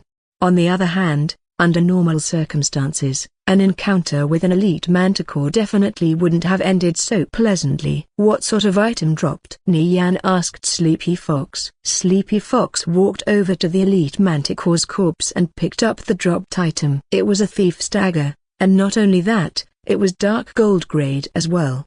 Blood packed, dark gold. Requirement, level 0. Properties, attack 23/26, dexterity +11, critical +12, life steal 3%, attack speed, 2.3, weight, 3 pounds. User restriction, thief, can be equipped by all factions. It's a thief's dagger. Sleepy Fox shared the dagger's information with Nian. As soon as the information window popped up, Nian examined the dagger. Its properties weren't bad for a level 0 weapon, and the attack was only slightly lower than his level 5 gold dagger, Assassin's Decree. Furthermore, the additional life steal and critical rate placed it a bit higher than Assassin's Decree overall and much higher than his horn dagger. I can finally switch out my dagger. This blood pact that they found in Agmota Muddy Wetlands on Specialist was probably one of the best level 0 daggers possible. I want this dagger, said Nian as he stared at Sleepy Fox. When such an amazing dagger appeared, all of the thieves in the team gazed at it covetously. Of course, from the moment Nian opened his mouth, they knew it would be impossible for them to obtain it, but speaking truthfully, this wasn't all too surprising. There was no way Nian would be willing to pass on a weapon like Blood Pact. Sleepy Fox didn't bicker and willingly handed Blood Pact over. After all, Nian had been the one guiding them through this specialist dungeon this whole time. If it weren't for him, they would have never been able to reach this point. Yet, besides a pair of leg guards, Nian had never taken anything else up until now, which left Sleepy Fox feeling slightly embarrassed. Taking all this into consideration, naturally, this dark gold dagger would go to Nian. Upon receiving the item, Nian promptly replaced the horn dagger in his hand with Blood Pact, which in turn improved his damage significantly. Furthermore, he estimated that he would be able to farm the complete Black Blood set in the next few days. When that time came around, his gear would be upgraded another level. By utilizing the same tactic, Nian lured the other two elite manticores to the team one after another, where they were swiftly dealt with. 2 decent pieces of equipment dropped from their corpses as well. However, Nian voluntarily passed on them since they weren't thief items. Alright. What were those pouches you threw at the elite manticore's eyes? Sleepy Fox couldn't hold back his curiosity any longer and finally asked. This question also prompted Dusk, Flying Stone, and the rest of the team members to turn their attention to Nian as well. That strange pouch really was a useful item. Blinding an enemy in the middle of combat could achieve amazing results, especially during crucial moments. Flash powder, it's a special item, but it's only effective against enemies level 10 or lower. Do you have any more remaining? In fact, I actually do, but I only have 9 pouches left, Nian replied after pondering for a brief moment. Since Sleepy Fox and his team had already seen the item, he felt there was no harm in revealing it to them. Is this item really rare? I'll buy 2 pouches for a silver each. How does that sound? Sleepy Fox offered. Whether it was used against other players or against monsters, this queer item would likely show surprisingly good results. Hence, even if he bought them for a silver each, he still didn't consider it very expensive. Nian's eyes brightened after hearing these words. Given that Sleepy Fox was really willing to purchase the flash powder for 1 silver per pouch, then it was certain even more players would be willing to pay a high price as well. Trembling Milo was a hidden NPC, and at present, no other players had yet to discover him. If he were to return to the shop and purchase a large quantity of flash powder, web scrolls, and sheep transformation scrolls and then sell them on the marketplace, he would undoubtedly earn a fortune. At least until the average player base surpassed level 10, Items like the ones found in Trembling Milo's house would all be extremely useful. How about we put this off until later? Let's clear the dungeon first, Nian replied. Once they were out of the dungeon, he could list some of these items for sale and observe how the market would react. Alright, if you have any extra in storage, please sell a bit more to me, Sleepy Fox said. For a guild as large as his, spending a few silvers wasn't really a problem. Besides, after witnessing Flash Powder's effects in person, he really wanted to get his hands on some for himself. Now the only monster that remained was the boss. Whether they cleared the quest, which involved saving the mayor, would also be determined by the outcome of this final battle. Calling this King Manticore much stronger than its easy and normal counterparts would be a gross understatement. So as the team prepared to face off against this behemoth of a boss, many of the members, as well as Sleepy Fox, were filled with fear and apprehension. This would be their first encounter with a Lord-class monster that was actually within their level range. With this thought running through their minds, the surrounding team members were all somewhat tense. Although they had been able to miraculously reach this point due to Nian's leadership, when facing against absolute strength, they couldn't help but feel a sense of dread. Paladins, be ready to cast Repel Evil once the duration times out. Priests, constantly take note of Violent Wave's health while managing your mana properly as well. When facing the King Manticore, there are certain to be casualties. Other players can die, but the only member on this team who absolutely cannot die is Violent Waves. If he ends up dead, the entire team will also end up wiping. Therefore, I want the priests to only focus their healing on Violent Waves. Other frontliners, if your health gets low, immediately disengage from the battle because no priests will be able to heal you. You're only going to be able to heal yourselves once you're out of combat. Shadow Priest, hold on to your immobilize. I'll tell you to cast it when the time arrives.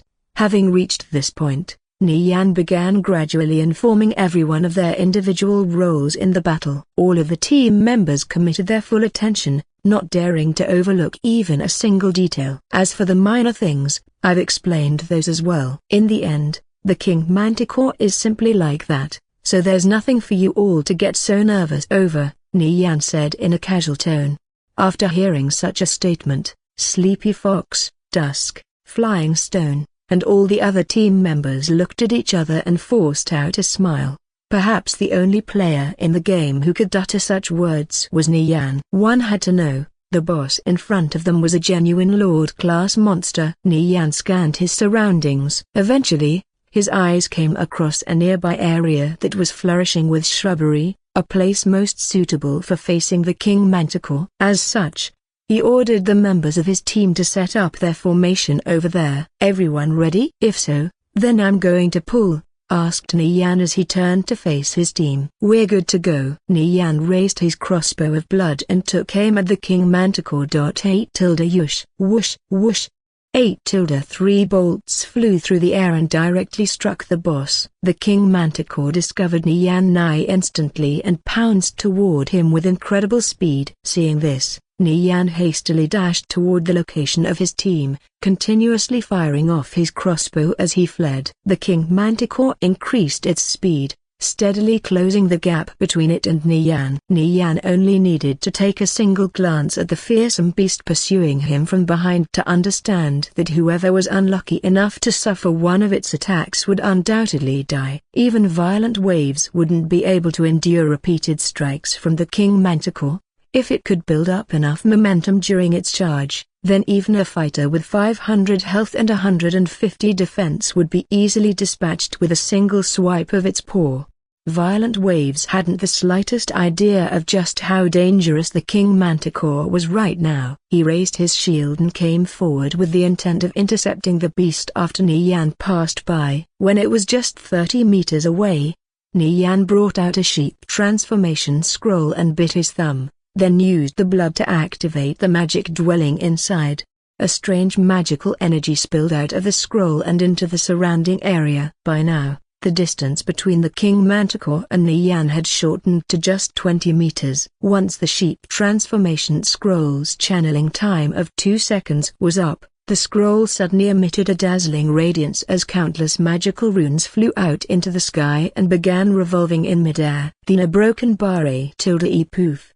The scroll exploded and vanished without a trace. As the scroll disappeared, a bright light fell down upon the king manticore, enshrouding it. Then, all of a sudden, the gigantic beast began to shrink until it was reduced to the size of a small sheep. Realizing that the situation had changed, the king manticore attempted to halt its charge, but the sudden change in body mass, coupled with the momentum that it had built up from its earlier charge, made it difficult. It placed its newly acquired hooves firmly on the ground and awkwardly slid forward until a broken bar poof. The king manticore transformed, regaining its original appearance just 2 fleeting seconds after becoming a sheep. The sheep transformation magic inside the scroll could transform ordinary monsters into sheep for 10 seconds. During this time, if the player were to attack the transformed monster, then the spell would be cancelled prematurely. However, since the king manticore had a higher resistance against transformation magic, the spell's effects would last for no more than 2 seconds. By the time the king manticore had returned to its original form, its charging speed had been drastically reduced. And Nian didn't plan on giving it the opportunity to build its momentum back up either, as he pulled out another scroll. Web scroll. Suddenly, a gigantic cobweb appeared out of nowhere and fell on top of the king manticore, trapping it. The massive beast roared angrily as it thrashed about underneath the web. Though the web was quite strong, the king manticore was even stronger, and it broke free just a moment later. Though the web didn't last long, it had still done its job by trapping the king manticore, if even for a moment. Although it hadn't received any injuries, its previous speed had vanished without a trace. Nian's 2 scrolls have neutralized the most crucial, most ferocious, and most powerful strike from the king manticore and, in doing so, had averted the imminent catastrophe that was about to befall the team. At this point, the king manticore had reached Violent Waves, who had been waiting to engage it with his shield raised. He opted to get the first strike in by fiercely bashing the beast with his shield. Immediately after, 2 spells, Repel Evil and Radiant Barrier, were cast on him by a paladin and a priest respectively. Taunt. Violent Waves quickly used the skill to draw the king manticore's aggro onto himself. Enraged by the taunts of the pest, the king manticore orders it raised its giant paws and swiped at him twice. A'150. A'152. After seeing the damage values float above their teammate's head, the other team members suddenly realized that the king manticore on specialist wasn't as terrifying as they had imagined. After all, the first time they encountered the king manticore on easy, Violent Waves had been sent to an early grave with just its first strike. Of course, this was due to many reasons. The first being that they had allowed the king manticore to build up enough momentum in its charge, thereby significantly increasing the destructive force of its attack. Under such circumstances, a critical strike was very likely to occur as well. The second reason was because they had never cast Repel Evil while fighting the king manticore, a spell which was extremely effective at restraining its killing power. The third reason was because the equipment Violent Waves wore at that time wasn't nearly as good as his current gear. The fourth and final reason was that most of the team members were around level 3, so they didn't have Radiant Barrier which could absorb some of the damage. Yet, right now, Violent Waves was able to endure King Manticore's attacks without much difficulty even though it was a Lord-class monster. Thanks to the constant healing of the priests, his situation was stable, at least for the moment. At this very moment, Sleepy Fox had an epiphany. It was only now that he realized why Nian had used the sheep transformation scroll and the web scroll earlier. The actions which seemed silly and pointless actually had an underlying meaning. It was all for the sake of dispelling the team's fears which had been left behind from their previous encounters. Only, Nian never said it outright.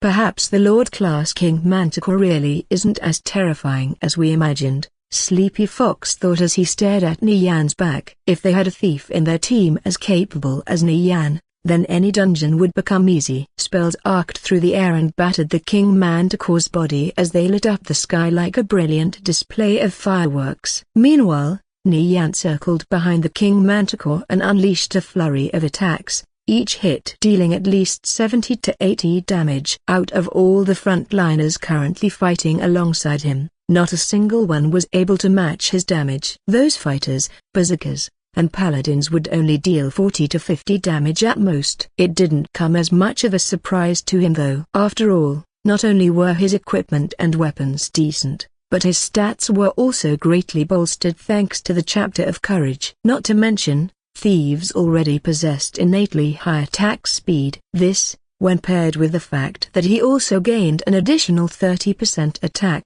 when striking an enemy from behind, was probably why he had the highest damage output among all the frontliners. It was even higher than some of the mages in the rear. As it suffered the team's fierce assault, the King Manticore's health gradually fell lower and lower. 80% A broken bar, 70% A broken bar, 60% A broken bar. Due to his ridiculous damage, the King Manticore suddenly showed signs of growing onto him, so Nian immediately stopped his attacks and retreated.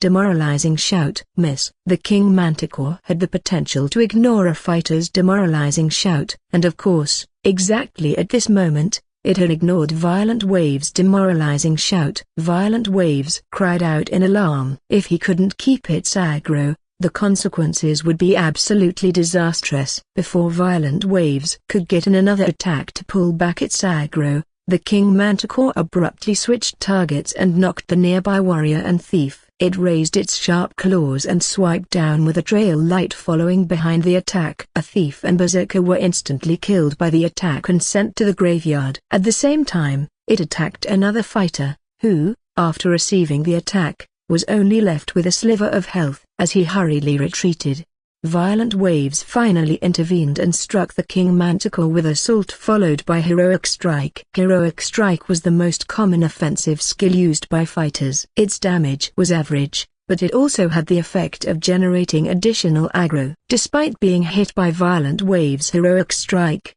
the King Manticore still seemed unwilling to pay attention to this hard-to-chew bone of a player and began pursuing Nian instead.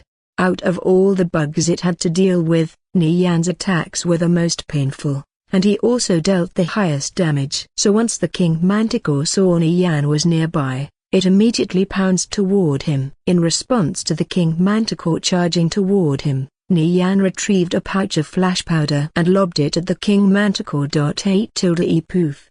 The glittering white powder scattered in the air and released a radiance so intense it almost burned and blinded the King Manticore's eyes. After being struck by the flash powder, the King Manticore thrashed about on the ground. Nian seized this brief opening and quickly retreated several steps. Then, he took out a web scroll and activated it, trapping the King Manticore long enough for Violent Waves to arrive, who struck it several times with his shield and then subsequently used Taunt.